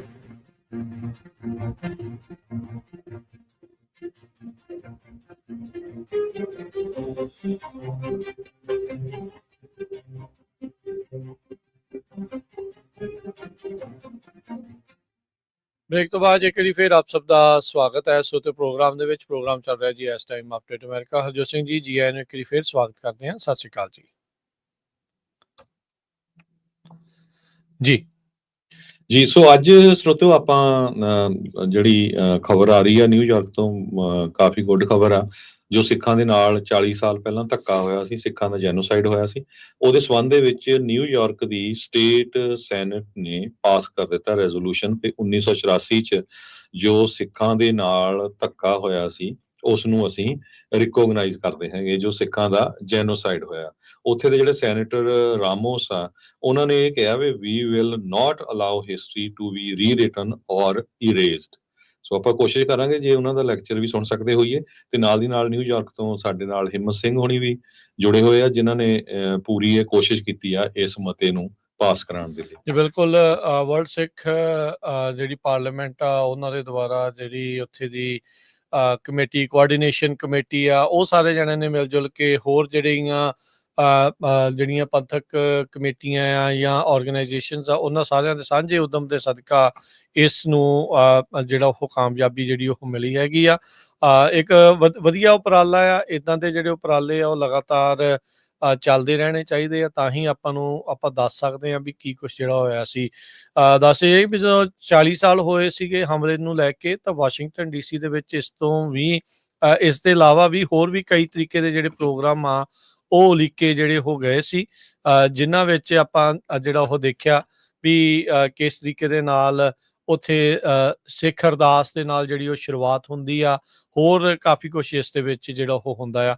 ਆਓ ਤੁਹਾਨੂੰ ਜਿਹੜਾ ਸਭ ਤੋਂ ਪਹਿਲਾਂ ਜਿਹੜੀ ਸੈਨੇਟਰ ਜੈਸਿਕਾ ਰਾਮੋਸ ਆ, ਜਿਹੜਾ ਉਹਨਾਂ ਨੇ ਉੱਥੇ ਬੋਲੇ ਆ, ਉਹ ਤੁਹਾਨੂੰ ਜਿਹੜਾ ਉਹ ਸੁਣਾਉਂਦੇ ਹੈਗੇ ਆ।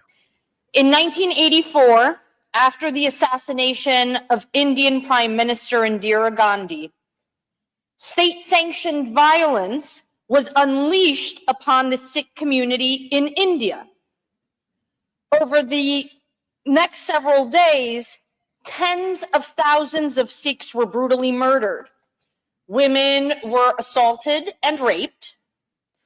Men were burned alive. Families were torn apart. And entire neighborhoods were set on fire. Sikh homes, businesses, and gurdwaras, their sacred places of worship, were also destroyed. It was not a random act of violence. And while the federal government doesn't yet recognize it as such, it was a genocide. It was organized, it was deliberate, and it was carried out with the complicity of government officials. A coordinated effort to silence, oppress, and terrorize the Sikh people. And nearly 40 years later, survivors and human rights activists and organizations are still fighting for justice. Today, Sikhs still face persecution, not only in India, but across the world, including right here in the United States, where even after 9/11, the surveillance of the Muslim community was used as an excuse to scapegoat the Sikh community. This persecution continues through the ongoing scourge of transnational repression. To the survivors who are here with us today and the families who have lived through this unimaginable pain, we want you to know that you are seen and heard, and that we stand with you. Your fight for justice is our fight as well. Here in New York, we stand for justice. We stand for justice and against religious persecution, and with the Sikh community in their pursuit of truth. Today is not just about remembrance, it's about action. It's about ensuring that voices are heard, that stories of survivors are told, and that no government anywhere in the world is allowed to commit such atrocities without consequences. Passing this resolution is a strong statement. It says that New York is a state built on diversity, inclusion, and justice, stands with the victims of the 1984 genocide, and it says that New York recognizes the pain and the suffering of the Sikh community, and it says that we will not allow history to be rewritten or erased. You are not alone, and your fight for justice is our fight too. Thank you. Thank you, sir. ਜੀ ਸੋ ਆਪਾਂ ਸਾਰਿਆਂ ਨੇ ਜਿਹੜਾ ਉਹ ਸੁਣਿਆ ਵੀ ਕਿਸ ਤਰੀਕੇ ਦੇ ਨਾਲ ਉਹਨਾਂ ਨੇ ਬਹੁਤ ਹੀ ਵਧੀਆ ਜਿਹੜਾ ਭਾਸ਼ਣ ਜਿਹੜਾ ਉਹ ਦਿੱਤਾ ਹਰਜੋਤ ਸਿੰਘ ਜੀ ਵੀ ਜੀ ਜਿਹੜੀ ਅਕਸਰ ਆਪਾਂ ਨੂੰ ਦਰਕਾਰ ਹੁੰਦੀ ਆ ਮੰਗ ਹੁੰਦੀ ਆ ਉਸ ਤਰੀਕੇ ਦੇ ਨਾਲ ਉਹਨਾਂ ਨੇ ਵਧੀਆ ਢੰਗ ਦੇ ਨਾਲ ਸੋਹਣੇ ਸ਼ਬਦਾਂ ਦੇ ਵਿੱਚ ਸਿੱਖਾਂ ਦੇ ਨਾਲ ਜੋ ਉਸ ਟਾਈਮ ਦੇ ਉੱਤੇ ਅਟਰੋਸਿਟੀਜ਼ ਵਾਪਰੀਆਂ ਉਹ ਸਾਰੀਆਂ ਜਿਹੜੀਆਂ ਉਹਨਾਂ ਨੇ ਪੇਸ਼ ਕੀਤੀਆਂ। ਆਪਣੇ ਨਾਲ ਹੁਣ ਵਰਲਡ ਸਿੱਖ ਪਾਰਲੀਮੈਂਟ ਤੋਂ ਹਿੰਮਤ ਸਿੰਘ ਜੀ ਉਹ ਜੁੜ ਚੁੱਕੇ ਆ। ਆਓ ਉਹਨਾਂ ਦੇ ਨਾਲ ਆਪਾਂ ਜਿਹੜੀ ਉਹ ਗੱਲਬਾਤ ਕਰਦੇ ਆ। ਹਿੰਮਤ ਸਿੰਘ ਜੀ ਜੀ ਆਇਆਂ ਨੂੰ ਸਵਾਗਤ ਹੈ। ਵਾਹਿਗੁਰੂ ਜੀ ਕਾ ਖਾਲਸਾ ਵਾਹਿਗੁਰੂ ਜੀ ਕੀ ਫਤਿਹ ਜੀ। ਜੀ ਰਾਜ ਕਰਨਵੀਰ ਸਿੰਘ ਜੀ ਤੇ ਹਰਜੋਤ ਸਿੰਘ ਖਾਲਸਾ ਜੀ ਤੇ ਤੁਹਾਡੇ ਸਾਰੇ ਸਮੁੱਚੇ ਇਸ ਵੇਲੇ ਜੋ ਰੇਡੀਓ ਟੀਵੀ ਚੈਨਲ ਨੂੰ ਸੁਣ ਰਹੇ ਆ ਪੰਜਾਬੀ ਰੇਡੀਓ USA ਨੂੰ ਸਾਰਿਆਂ ਨੂੰ ਵਿਊਅਰਸ ਨੂੰ ਵਾਹਿਗੁਰੂ ਜੀ ਕਾ ਖਾਲਸਾ ਵਾਹਿਗੁਰੂ ਜੀ ਕੀ ਫਤਿਹ। ਵਾਹਿਗੁਰੂ ਜੀ ਕੀ ਫਤਿਹ। ਸੋ ਬੜੀ ਇੱਕ ਤੁਹਾਡਾ ਜਿਹੜੀਆਂ ਕਮੇਟੀਆਂ ਦਾ ਵਰਲਡ ਸਿੱਖ ਪਾਰਲੀਮੈਂਟ ਦਾ ਸਾਰਿਆਂ ਦਾ ਇੱਕ ਸਾਂਝੇ ਉਦਮ ਦੇ ਨਾਲ ਇਹ ਜਿਹੜਾ ਮਤਾ ਆ J569 ਸੈਨੇਟ ਦੇ ਵਿੱਚ ਉੱਥੇ ਨਿਊਯਾਰਕ ਦੇ ਵਿੱਚ ਇਹ ਪਾਸ ਹੋਇਆ। ਕੱਲ ਹੀ ਵਾਸ਼ਿੰਗਟਨ ਸਟੇਟ ਦੇ ਵਿੱਚ ਸਿੱਖਾਂ ਨੂੰ ਸਨਮਾਨਿਤ ਕਰਦਾ ਹੋਇਆ ਉੱਥੇ ਵੀ ਇੱਕ ਮਤਾ ਹੋਇਆ। ਸੋ ਇਹ ਚਾਰ ਚਫੇਰੇ ਜੋ ਇਹ ਇੱਕ ਮੁਹਿੰਮ ਚੱਲ ਰਹੀ ਹੈ, ਇੱਕ ਕੋਸ਼ਿਸ਼ ਚੱਲ ਰਹੀ ਆ, ਖਾਸ ਕਰਕੇ ਉਦੋਂ ਜਦੋਂ ਆਪਣੇ ਉੱਤੇ 1984 ਦੇ ਹਮਲੇ ਹੋਏ ਨੂੰ 40 ਵਰੇ ਹੋ ਗਏ ਆ। ਇਹ ਇੱਕ ਵਧੀਆ ਉਪਰਾਲੇ ਚੱਲ ਰਹੇ ਆ, ਰੈਕੋਗਨਾਈਜ਼ ਹੋ ਰਿਹਾ ਆ ਤੇ ਕੱਲਾ ਰੈਕੋਗਨਾਈਜ਼ ਨਹੀਂ ਹੋ ਰਿਹਾ, ਉਸ ਦੇ ਵਿੱਚ ਜਿਹੜੀ ਭਾਸ਼ਾ ਵੀ ਵਰਤੀ ਜਾ ਰਹੀ ਆ ਉਹ ਸਿੱਖਾਂ ਦਾ ਜਿਹੜਾ ਦਰਦ ਬਿਆਨ ਕਰਨ ਵਾਲੀ ਆ, ਜੋ ਸਿੱਖਾਂ ਦੇ ਨਾਲ ਪੀੜਾ ਵਾਪਰੀ ਸੀ ਉਹ ਬਿਆਨ ਕਰਦੀ ਹੋਈ ਵਾਪਰੀ ਉਹ ਹੋ ਰਹੀ ਆ। ਜੀ ਬਿਲਕੁਲ ਜੀ। ਦੇਖੋ ਸਭ ਤੋਂ ਪਹਿਲਾਂ ਤਾਂ ਮੈਂ ਇਹ ਗੱਲ ਕਹਿਣੀ ਚਾਹਾਂਗਾ ਇਹ ਜਿਹੜਾ ਬਿੱਲ ਲਿਆਂਦਾ ਗਿਆ ਨਾ ਜੀ, ਜਿਹੜੇ ਆਪਣੇ ਮੇਰੇ ਜਿੱਥੇ ਮੈਂ ਰਹਿਣਾ ਆ ਡਿਸਟ੍ਰਿਕਟ ਤੋਂ ਜੈਸਿਕਾ ਰੈਮੋਸ, ਹਾਂਜੀ ਜਦੋਂ 2020 ਦੇ ਵਿੱਚ ਲੰਗਰ ਵੀ ਵਰਤਾਏ ਗਏ ਨਾ ਸਿੱਖਾਂ ਵੱਲੋਂ, ਨਿਊਯਾਰਕ ਤੋਂ ਸ਼ੁਰੂਆਤ ਹੋਈ ਸੀ ਕੋਵਿਡ ਦੀ ਵੇਵ, ਉਦੋਂ ਵੀ ਕਾਫੀ ਸਾਨੂੰ ਕੰਮ ਕਰਨ ਦਾ ਸਮਾਂ ਮਿਲਿਆ। ਤੇ ਇਸ ਵੇਲੇ ਜੋ ਸਾਡੇ ਨਾ ਜਪਨੀਤ ਸਿੰਘ ਜੀ ਹਾਂਜੀ ਜਿਹੜੇ ਸਿੱਖ ਨੌਜਵਾਨ ਇਸ ਵੇਲੇ ਉਹ ਸਾਡੇ ਕੁਈਨਸ ਦੇ ਵਿੱਚ ਹੀ ਰਿਚਮੰਡ ਹਿਲ ਏਰੀਆ ਤੋਂ ਸਿਟੀ ਕੌਂਸਲ ਵਾਸਤੇ ਵੀ ਉਹ ਲੜ ਰਹੇ ਆ ਇਲੈਕਸ਼ਨ। ਸੋ ਉਸ ਨੌਜਵਾਨ ਦਾ ਮੈਂ ਸ਼ਾਬਾਸ਼ੀ ਦਿੰਦਾ ਕਿਉਂਕਿ ਉਹਨਾਂ ਨੇ ਕਾਫੀ ਬਹੁਤ ਵਧੀਆ ਤਰੀਕੇ ਨਾਲ ਸਿੱਖਾਂ ਨੇ ਹਮੇਸ਼ਾ ਹੀ ਕਾਫੀ ਲੰਮਿਆਂ ਸਮਿਆਂ ਤੋਂ ਸਾਡੀਆਂ ਗੁਰਦੁਆਰਾ ਪ੍ਰਬੰਧਕ ਕਮੇਟੀਆਂ ਜਥੇਬੰਦੀਆਂ ਨੇ ਉਪਰਾਲੇ ਕੀਤੇ, ਪਰ ਨਿਊਯਾਰਕ ਸਟੇਟ ਦੇ ਵਿੱਚ ਸਾਨੂੰ ਕਾਫੀ ਚੈਲੰਜ ਰਿਹਾ ਆ ਇਸ ਗੱਲ ਦੇ ਲਈ ਕਿ ਉੱਥੇ ਇਹ ਬਿੱਲ ਨੂੰ ਪਾਸ ਕਰਾਉਣ ਲਈ। ਪਰ ਇਸ ਨੌਜਵਾਨ ਦੇ ਸਦਕੇ ਜਾਈਏ ਕਿ ਜੈਸਿਕਾ ਰੈਮੋਸ ਜਿਹੜੀ ਸੈਨੇਟਰ ਆ ਸਾਡੀ ਨਿਊਯਾਰਕ ਸਟੇਟ ਤੋਂ ਕੁਈਨਸ ਤੋਂ, ਤੇ ਉਹਨਾਂ ਦੀ ਇਹ ਹਿੰਮਤ ਦੇ ਨਾਲ ਇਹ ਕੰਮ ਹੋ ਸਕਿਆ। ਸੋ ਜੈਨੋਸਾਈਡ ਦੇ ਉੱਤੇ ਆਪਾਂ ਸਾਰੇ ਜਾਣਦੇ ਆ ਕਿ ਸਪਸ਼ਟਤਾ ਦੇ ਨਾਲ ਇਹ ਗੱਲ ਹੋਈ ਆ, ਕੋਈ ਵਿੰਗ ਬਲ ਪਾ ਕੇ ਘੁਮਾ ਫਿਰਾ ਕੇ ਗੱਲ ਨਹੀਂ। ਭਾਰਤੀ ਹਕੂਮਤ ਨੇ ਸਿੱਖਾਂ ਨੂੰ ਕਿਵੇਂ 1984 ਦੇ ਵਿੱਚ ਦਿੱਲੀ ਦੇ ਵਿੱਚ ਔਰ ਪੰਜਾਬ ਔਰ ਭਾਰਤ ਦੀਆਂ ਦੂਜੀਆਂ ਸਟੇਟਾਂ ਦੇ ਵਿੱਚ ਕਾਫੀ ਵੱਡੇ ਨੰਬਰਾਂ ਦੇ ਵਿੱਚ ਜਿਹੜੀ ਸਿੱਖਾਂ ਦੀ ਜੈਨੋਸਾਈਡ ਹੋਈ ਆ। ਸੋ ਮੈਂ ਸਮਝਦਾ ਇਹ ਬਹੁਤ ਵੱਡਾ, ਜੇ ਨਿਊਯਾਰਕ ਸਟੇਟ ਨੂੰ ਅਸੀਂ ਦੇਖਦੇ ਹਾਂ ਤਾਂ ਨਿਊਯਾਰਕ ਦਾ ਜਿਹੜਾ ਮੇਅਰ ਵੀ ਹੁੰਦਾ ਉਹ ਵੀ ਤਕਰੀਬਨ ਕਿਤੇ ਆਪਾਂ ਸਾਡੀ ਫੀਲਿੰਗ ਸਾਰਿਆਂ ਦੀ ਅਸੀਂ ਅੰਡਰਸਟੈਂਡਿੰਗ ਕਰਦੇ ਕਿ ਪ੍ਰੈਜ਼ੀਡੈਂਟ ਦੇ ਮੁਕਾਬਲੇ ਦੀ ਉਹ ਗੱਲ ਹੁੰਦੀ ਹੈ, ਕਿਉਂਕਿ ਕਾਫੀ ਉਹਨਾਂ ਦੀ ਗੱਲਬਾਤ ਜਿਹੜੀ ਅਮਰੀਕਾ ਦੇ ਵਿੱਚ ਸੁਣੀ ਜਾਂਦੀ ਮੇਅਰ ਦੀ। ਸੋ ਸਟੇਟ ਵੀ ਕਾਫੀ ਦਬਦਬਾ ਰੱਖਦੀ ਆ ਅਮਰੀਕਾ ਦੀਆਂ ਸਟੇਟਾਂ ਦੇ ਵਿੱਚ, ਜੇ ਕਾਫੀ ਇੱਥੇ ਦੀ ਨਿਊਜ਼ ਵੀ ਨਿਕਲ ਕੇ ਸਾਹਮਣੇ ਆਉਂਦੀ। ਸੋ ਇੱਥੇ ਹਰ ਕੰਟਰੀ ਹਰ ਕਮਿਊਨਿਟੀ ਦੀ ਲੌਬਿੰਗ ਆ। ਸੋ ਸਿੱਖਾਂ ਨੇ ਜਿਹੜੀ ਆ ਸਿੱਖ ਕਮਿਊਨਿਟੀ ਵੱਲੋਂ ਸਾਰੇ ਗੁਰਦੁਆਰੇ ਸਾਹਿਬਾਨ ਨਿਊਯਾਰਕ ਦੇ ਗੁਰਦੁਆਰਾ ਸਾਹਿਬ ਸਿੱਖ ਕਲਚ ਸੁਸਾਇਟੀ ਬਾਬਾ ਮੱਖਣ ਸ਼ਾਹ ਲਵਾਣਾ, ਸੋ ਵਰਲਡ ਸਿੱਖ ਪਾਰਲੀਮੈਂਟ ਵੱਲੋਂ ਅਸੀਂ ਇੱਕ ਐਗਜੀਬਿਸ਼ਨ ਵੀ ਲਾਈ ਸੀਗੀ 1984 ਦੇ ਉੱਤੇ। ਹਾਂਜੀ ਉਹ ਜੂਨ ਦੇ ਉੱਤੇ ਵੀ ਸੀਗੀ, ਜੂਨ ਦੇ ਮੰਥ 'ਚ ਜੋ ਕੁਝ ਹੋਇਆ ਉਹ 10 ਦਿਨਾਂ ਦਾ 10 ਡੇ ਆਫ ਟੈਰਰ ਦੇ ਨਾਂ ਦੇ ਥੱਲੇ ਜਿਹੜਾ ਭਾਰਤੀ ਹਕੂਮਤ ਦਾ। ਸੋ ਤੇ ਨਵੰਬਰ ਦਾ ਵੀ। ਸੋ ਸਾਡੇ ਨੌਜਵਾਨ ਆ ਨਿਊਯਾਰਕ ਦੇ ਵਿੱਚ ਜਿਹੜੇ ਸਿੱਖ ਯੂਥ ਆਫ ਅਮਰੀਕਾ ਤੋਂ, ਉਹਨਾਂ ਨੇ ਵੀ ਨੌਜਵਾਨਾਂ ਨੇ ਐਗਜੀਬਿਸ਼ਨ ਲਿਆ। 3 ਐਗਜੀਬਿਸ਼ਨਾਂ ਉੱਥੇ ਲੱਗੀਆਂ ਹੋਈਆਂ ਸਨ, ਔਰ ਜਿੰਨੇ ਵੀ ਸਟੇਟ ਦੇ ਇਲੈਕਟਡ ਅਫੀਸ਼ੀਅਲ ਉਹ ਸਾਰਿਆਂ ਨੇ ਬਕਾਇਦਾ ਬੜੀ ਸੰਜੀਦਗੀ ਦੇ ਨਾਲ ਕੱਲੇ-ਕੱਲੇ ਜਾ ਕੇ ਜਿੱਥੇ ਲੱਗੇ ਸੀਗੇ ਸਾਡੇ ਕਾਰਡਬੋਰਡ ਜਾਂ ਜੀ। ਬੈਨਰ, ਸਟੈਂਡੀ ਬੈਨਰ ਜਿਹਦੇ ਐਗਜੀਬਿਸ਼ਨ ਦਰਸਾਈ ਗਈ ਸੀ, ਉਹ ਹੂੰ। ਸਾਰਿਆਂ ਨੂੰ ਬੜੀ ਡਿਟੇਲ ਦੇ ਨਾਲ ਪੜ੍ਹਿਆ। ਔਰ ਬੜੀ, ਕਿਉਂਕਿ ਜਿਹੜੀਆਂ ਗੱਲਾਂ ਥੋੜ੍ਹੇ ਸਮੇਂ ਦੇ ਵਿੱਚ ਨਹੀਂ ਕੀਤੀਆਂ ਜਾ ਸਕਦੀਆਂ, ਉੱਥੇ ਦਰਸਾਈਆਂ ਜਾ ਸਕਦੀਆਂ ਐਗਜੀਬਿਸ਼ਨ ਦੇ ਥਰੂ। ਸੋ ਇਹ ਕੰਮ ਹੋਇਆ। ਤੇ ਜਦੋਂ ਸਾਡੇ ਸਤਿਕਾਰਯੋਗ ਜਿਹੜੀ ਜੱਸੀਕਾ ਰੈਮੋਸ ਸੈਨੇਟਰ, ਉਹਨਾਂ ਨੇ ਜੀ। ਇਹ ਫਲੋਰ ਤੇ ਪੜ੍ਹਿਆ, ਉਹਨਾਂ ਦੇ ਬੋਲਣ ਤੋਂ ਪਹਿਲਾਂ ਅਰਦਾਸ ਹੋਈ ਠੀਕ ਹੈ। ਸਮੂਹ ਸ਼ਹੀਦਾਂ ਨੂੰ ਸਮਰਪਿਤ।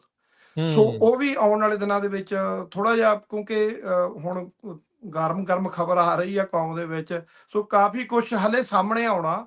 ਇੱਕ ਪ੍ਰੈਸ ਕਾਨਫਰੰਸ ਵੀ ਹੋਈ ਜਿਹਦੇ ਵਿੱਚ ਜਿਹੜੇ ਬਾਕੀ ਦੇ ਸੈਨੇਟਰ ਸਾਡੇ ਨਿਊਯਾਰਕ ਸਟੇਟ ਤੋਂ, ਠੀਕ ਜੌਨ ਹੈ। ਲੂ, ਡੇਵਿਡ ਵੈਪਰਨ, ਆ ਜਿਹੜਾ ਮੈਂ ਤੁਹਾਡੇ ਨਾਲ ਬਿੱਲ ਸ਼ੇਅਰ ਕੀਤਾ ਆ PDF ਹਾਂਜੀ। ਫਾਈਲ, ਉਹਦੇ ਵਿੱਚ ਵੀ ਕਾਫੀ ਜਿਹੜੇ VOTING ਹੋਈ ਆ ਤੇ ਕਾਫੀ ਨਾਮ ਮੈਂਸ਼ਨ ਕੀਤੇ ਹੋਏ ਆ, ਠੋਕ ਕੇ ਜਿਹੜੀ ਸਪੋਰਟ ਕੀਤੀ। ਔਰ ਜਦੋਂ ਅਰਦਾਸ ਵੀ ਕੀਤੀ ਗਈ ਹਾਊਸ ਦੇ ਵਿੱਚ, ਸੋ ਤੇ ਐਨ ਪੂਰੀ ਕਲੈਰਿਟੀ ਦੇ ਨਾਲ ਸ਼ਹੀਦਾਂ ਦੀ ਗੱਲ 1984 ਦੇ ਵਿੱਚ, ਸਿੱਖ ਜੈਨੋਸਾਈਡ ਦੀ ਗੱਲ ਆਪਣੇ ਸੈਨੇਟ ਦੇ ਵਿੱਚ ਫਲੋਰ ਦੇ ਉੱਤੇ। ਸੋ ਫਿਰ ਰਾਜ ਕਰੇਗਾ ਖਾਲਸਾ, ਦੇਗ ਤੇਗ ਫਤਿਹ, ਪੰਥ ਕੀ ਜੀਤ। ਸੋ ਸਿੰਘ ਸਾਹਿਬ ਜਿਹੜੇ ਸਾਡੇ ਗ੍ਰੰਥੀ ਸਿੰਘ ਨਿਊਯਾਰਕ ਤੋਂ ਗਏ ਹੋਏ ਸੀ, ਬਹੁਤ ਵਧੀਆ ਤਰੀਕੇ ਦੇ ਨਾਲ ਅਰਦਾਸ, ਔਰ ਪੂਰੀ ਮਨੁੱਖਤਾ ਦੇ ਵਾਸਤੇ, ਅਮਰੀਕਾ ਦੀ ਸਾਡੀ ਕੰਟਰੀ ਆ ਜਿੱਥੇ ਅਸੀਂ ਲਿਵ ਕਰਦੇ ਹਾਂ ਹੁਣ, ਇਹਦੀ ਚੜ੍ਹਦੀ ਕਲਾ ਦੀ ਜਿਹੜੀ ਆ ਪੀਸ ਦੀ ਅਰਦਾਸ ਪੂਰੇ ਵਿਸ਼ਵ ਦੇ ਵਿੱਚ। ਸੋ ਉਹ ਸਾਰਾ ਹੀ ਬਹੁਤ ਵਧੀਆ ਤਰੀਕੇ ਦੇ ਨਾਲ ਇਹ ਕਾਰਜਕਲ ਹੋਇਆ। ਔਰ ਜਿੰਨੇ ਵੀ ਜਿਹੜੇ ਸੈਨੇਟਰ ਬੋਲੇ ਆ ਪ੍ਰੈਸ ਕਾਨਫਰੰਸ ਦੇ ਵਿੱਚ, ਜੀ। ਉੱਥੇ ਬਹੁਤ ਵਧੀਆ ਜ਼ਿਆਦਾ ਡਿਟੇਲ ਦੇ ਨਾਲ ਗੱਲ ਹੋਈ। ਕਹਿੰਦੇ ਮੇਕ ਸ਼ੋਰ ਕਰਾਂਗੇ ਵੀ ਇਹ ਐਦਾਂ ਦੀਆਂ ਘਟਨਾਵਾਂ ਸਿੱਖਾਂ ਦੇ ਨਾਲ, ਕਿਹਾ ਦੂਜੀਆਂ ਕਮਿਊਨਿਟੀਆਂ ਦੇ ਨਾਲ ਵੀ ਭਾਰਤ ਵਿੱਚ ਨਾ ਹੋ ਸਕੇ।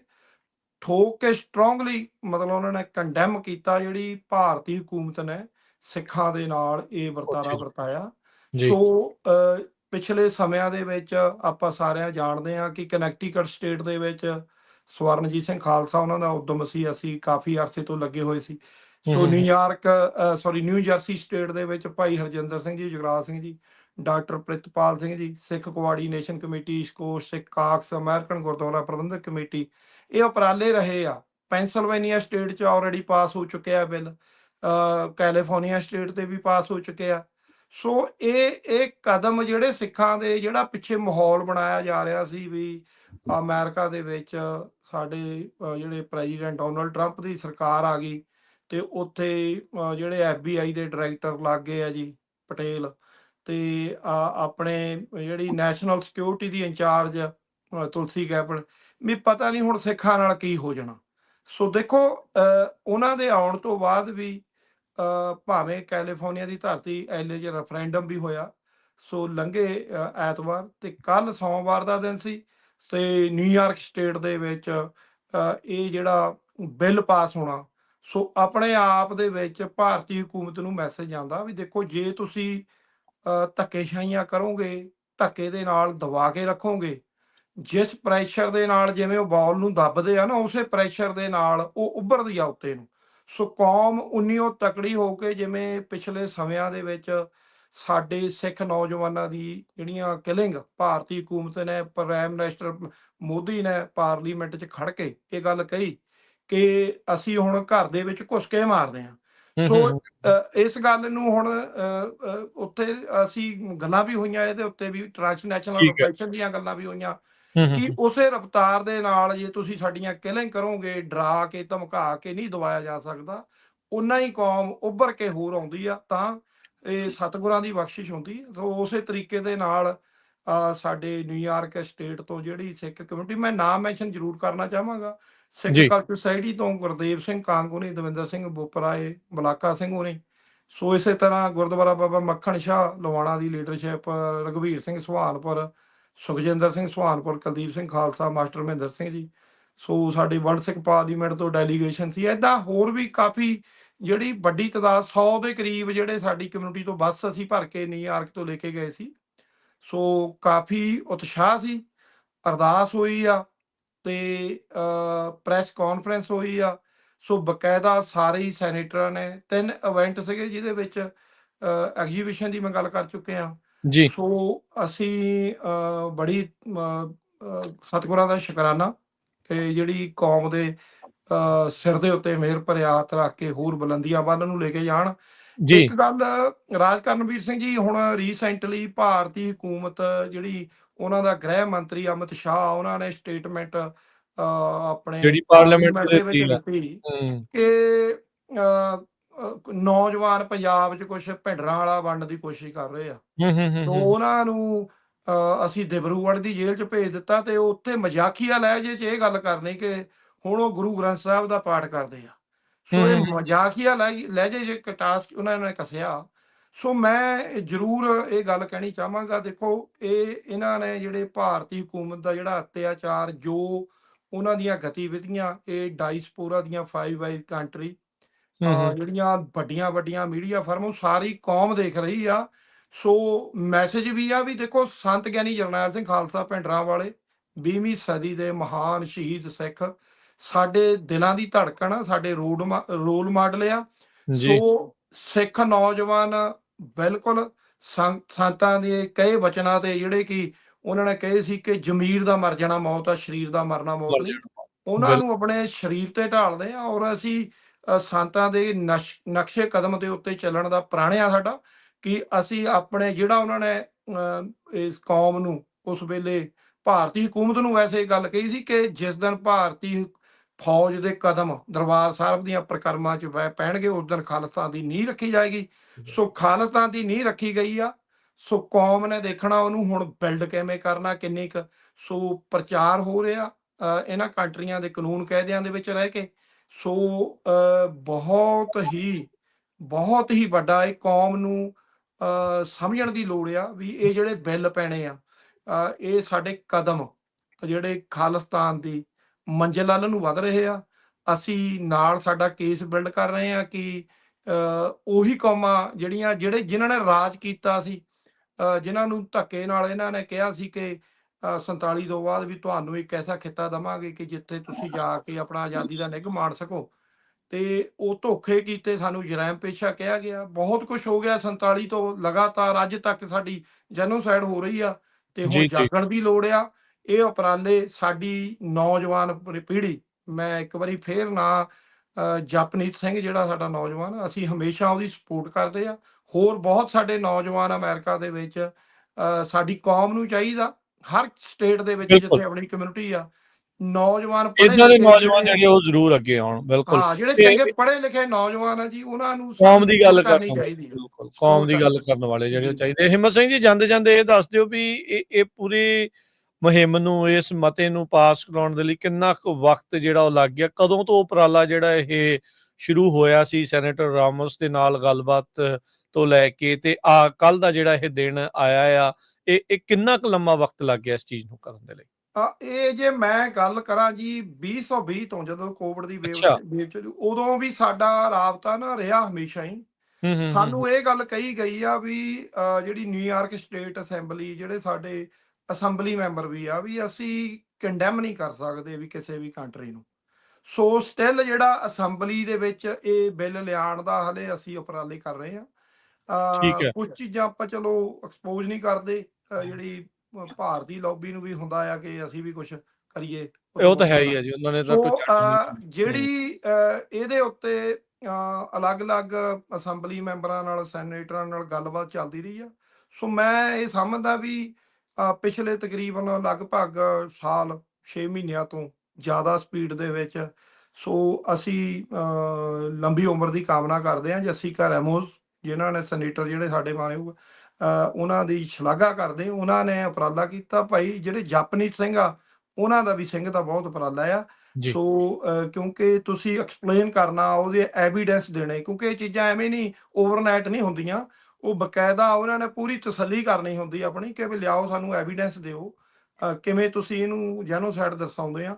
ਅਸੀਂ ਉਹਨਾਂ ਸਾਰੀਆਂ ਸਟੇਟਾਂ ਦੇ ਜਿਹੜੇ ਬਿੱਲ ਪਾਸ ਹੋਏ ਆ, ਉਹ ਵੀ ਪ੍ਰੋਵਾਈਡ ਕਰਾਏ ਉਹਨਾਂ ਨੂੰ, ਵੀ ਕੈਲੀਫੋਰਨੀਆ 'ਚ ਹੋ ਚੁੱਕਿਆ, ਪੈਂਸਿਲਵੇਨੀਆ, ਨਿਊ ਜਰਸੀ, ਕਨੈਕਟੀਕਟ, ਵੀ ਤੁਹਾਡੇ ਕੀ ਪ੍ਰੋਬਲਮ ਆ। ਜਿਹੜੇ ਹਿੰਦੂ ਲੌਬੀ ਆ, ਹਿੰਦੂ ਲੌਬੀ ਨਹੀਂ ਮੈਂ ਕਹੂੰਗਾ, ਜਿਹੜੀ ਭਾਰਤੀ ਸਟੇਟ ਦੀ ਏਜੰਸੀਆਂ ਵਾਲੀ ਲੌਬੀ ਆ, ਉਹਨਾਂ ਬਿਲਕੁਲ ਦੇ ਜਿਹੜੇ ਉਹਨਾਂ ਦੇ ਐਂਬੈਸਡਰ ਜਾਂ ਉਹਨਾਂ ਦੇ ਕੌਂਸੂਲੇਟ ਖਾਨਿਆਂ 'ਚ ਵਰਕ ਕਰਦੇ ਆ, ਉਹ ਕਨੈਕਟੀਕਟ ਸਟੇਟ ਦੇ ਵਿੱਚ ਉਹਨਾਂ ਦਾ ਇੱਕ ਸਾਡੇ ਕੋਲ ਸਟਿਲ ਪ੍ਰੂਫ ਪਏ ਆ। ਉਹ ਕਹਿੰਦੇ 1-2 ਬੰਦੇ ਬਣੇ ਸੀ, ਇਹ ਐਵੇਂ ਝੂਠ ਹੀ ਕਹੀ ਜਾਂਦੇ ਆ, ਇਹਨਾਂ ਦੀ ਜੈਨੋਸਾਈਡ ਹੋਈ ਸੀ। ਜਦੋਂ ਉਹਨਾਂ ਨੂੰ ਅਸੀਂ ਸਾਹਮਣੇ ਰੱਖਦੇ ਆ, ਗਲਾਂ 'ਚ ਟਾਇਰ ਪਾ ਕੇ ਸਾਡੇ ਬਜ਼ੁਰਗਾਂ ਦੇ, ਸੋ ਛੋਟੇ ਛੋਟੇ ਬੱਚਿਆਂ ਨੂੰ ਗੈਸ ਦੇ ਉੱਤੇ ਰੱਖ ਕੇ, ਕਿਵੇਂ ਸਟੋਵ ਦੇ ਉੱਤੇ ਰੱਖ ਕੇ ਬਰਨ ਕੀਤਾ ਗਿਆ, ਔਰ ਕਿਵੇਂ ਸਾਡੀਆਂ ਧੀਆਂ ਭੈਣਾਂ ਬੱਚੀਆਂ ਦੇ ਨਾਲ ਰੇਪ ਹੋਏ।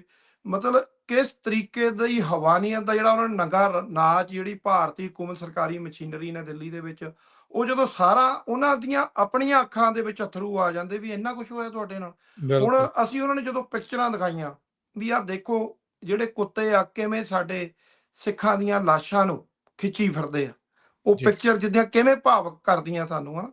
ਸੋ ਸਾਰਾ ਕੁਝ ਜਦੋਂ ਦਿਖਾਉਂਦੇ ਵਿਦ ਐਵੀਡੈਂਸ, ਸਾਰਾ ਕੁਝ ਪਿਕਚਰਾਂ, ਫਿਰ ਵੀਡੀਓ, ਉਹਨਾਂ ਦਾ ਮਨ ਤੇ ਜਿਹੜਾ ਉਹ ਫਿਰ ਬਦਲ ਗਿਆ। ਚੀਜ਼ ਦਾ ਉਹਨਾਂ ਦਾ ਮਨ ਵੀ ਬਿਲਕੁਲ ਵੀ ਇਹ ਧੱਕਾ ਹੋਇਆ। ਸੋ ਇਹ ਜਿਹੜੀ ਧਰਤੀ ਹੈ, ਇੱਥੇ ਤਾਂ ਫਿਰ ਇਨਸਾਫ ਦੀ ਗੱਲ ਆ, ਤੇ ਉਹ ਐਵੀਡੈਂਸ ਦੀ ਗੱਲ ਆ, ਤੇ ਫਿਰ ਇਨਸਾਫ ਹੁੰਦਾ ਆ, ਤੇ ਉਹਨਾਂ ਨੇ ਰੈਕੋਗਨਾਈਜ਼ ਕੀਤਾ ਔਰ ਸੱਚ ਦੇ ਨਾਲ ਖੜੇ ਆ। ਮੈਂ ਕਹਿੰਦਾ ਇੱਕ ਪਾਸੇ ਝੂਠ ਆ ਜਿਹੜੀ ਭਾਰਤੀ ਹਕੂਮਤ ਖੇਡਦੀ ਆ ਗੇਮਾਂ, ਇੱਕ ਪਾਸੇ ਸੱਚ ਆ ਸਿੱਖਾਂ ਦੇ ਨਾਲ ਜੋ ਕੁਛ ਹੋ ਰਿਹਾ। ਸੋ ਇਸੇ ਕਰਕੇ ਜਿਹੜੀ ਕੌਮ ਆ, ਉਹ ਆਪਣੇ ਕੌਮੀ ਘਰ ਖਾਲਿਸਤਾਨ ਵਾਸਤੇ, ਸਿੱਖ ਹੋਮਲੈਂਡ ਵਾਸਤੇ ਜਦੋਜਹਿਦ ਕਰਦੀ ਪਈ ਆ। ਇੱਕ ਦਿਨ ਸਤਿਗੁਰਾਂ ਨੇ ਮਿਹਰ ਕਰਨੀ ਆ, ਕੰਟਰੀਆਂ ਵੀ ਤੁਹਾਡੇ ਨਾਲ ਖੜਨਗੀਆਂ, ਪਰ ਖੜਨਗੀਆਂ ਤਦ ਜੇ ਅਸੀਂ ਆਪਣੀਆਂ ਲੱਤਾਂ ਤੇ ਪਹਿਲਾਂ ਆਪ ਖੜਾਂਗੇ, ਆਪ ਤੁਰਾਂਗੇ, ਤੇ ਫਿਰ ਤੁਹਾਡੇ ਨਾਲ ਉਹ ਤੁਰਨਗੇ। ਜੀ, ਮਿਹਰਬਾਨੀ ਹਿੰਮਤ ਸਿੰਘ ਜੀ, ਜੀ। ਬੜੀ ਮਿਹਰਬਾਨੀ। ਤੇ ਧੰਨਵਾਦ। ਫਿਰ ਗੱਲਬਾਤ ਜਿਹੜੀ ਹੋਊਗੀ, ਇਹ ਸਾਰੇ ਉਪਰਾਲੇ ਦੇ ਲਈ ਤੁਹਾਡੀ ਟੀਮ ਨੂੰ ਸਭ ਨੂੰ ਬਹੁਤ-ਬਹੁਤ ਵਧਾਈ। ਵਾਹਿਗੁਰੂ ਜੀ ਕਾ ਧੰਨਵਾਦ। ਖਾਲਸਾ, ਵਾਹਿਗੁਰੂ ਜੀ ਕਾ ਖਾਲਸਾ, ਵਾਹਿਗੁਰੂ ਜੀ ਕੀ ਵਾਹਿਗੁਰੂ ਜੀ ਕੀ ਫਤਿਹ। ਸੋ ਇੱਥੇ ਹੀ ਸਾਡਾ ਅੱਜ ਦਾ ਪ੍ਰੋਗਰਾਮ ਵੀ ਹੁਣ ਸਮਾਪਤ ਹੈ। ਹਰਜੋਤ ਸਿੰਘ ਜੀ ਲੈਣੇ ਇਜਾਜ਼ਤ। ਸਭ ਨੂੰ ਪਿਆਰ ਭਰੀ ਸਤਿ ਸ੍ਰੀ ਅਕਾਲ। ਸਤਿ ਸ੍ਰੀ ਅਕਾਲ।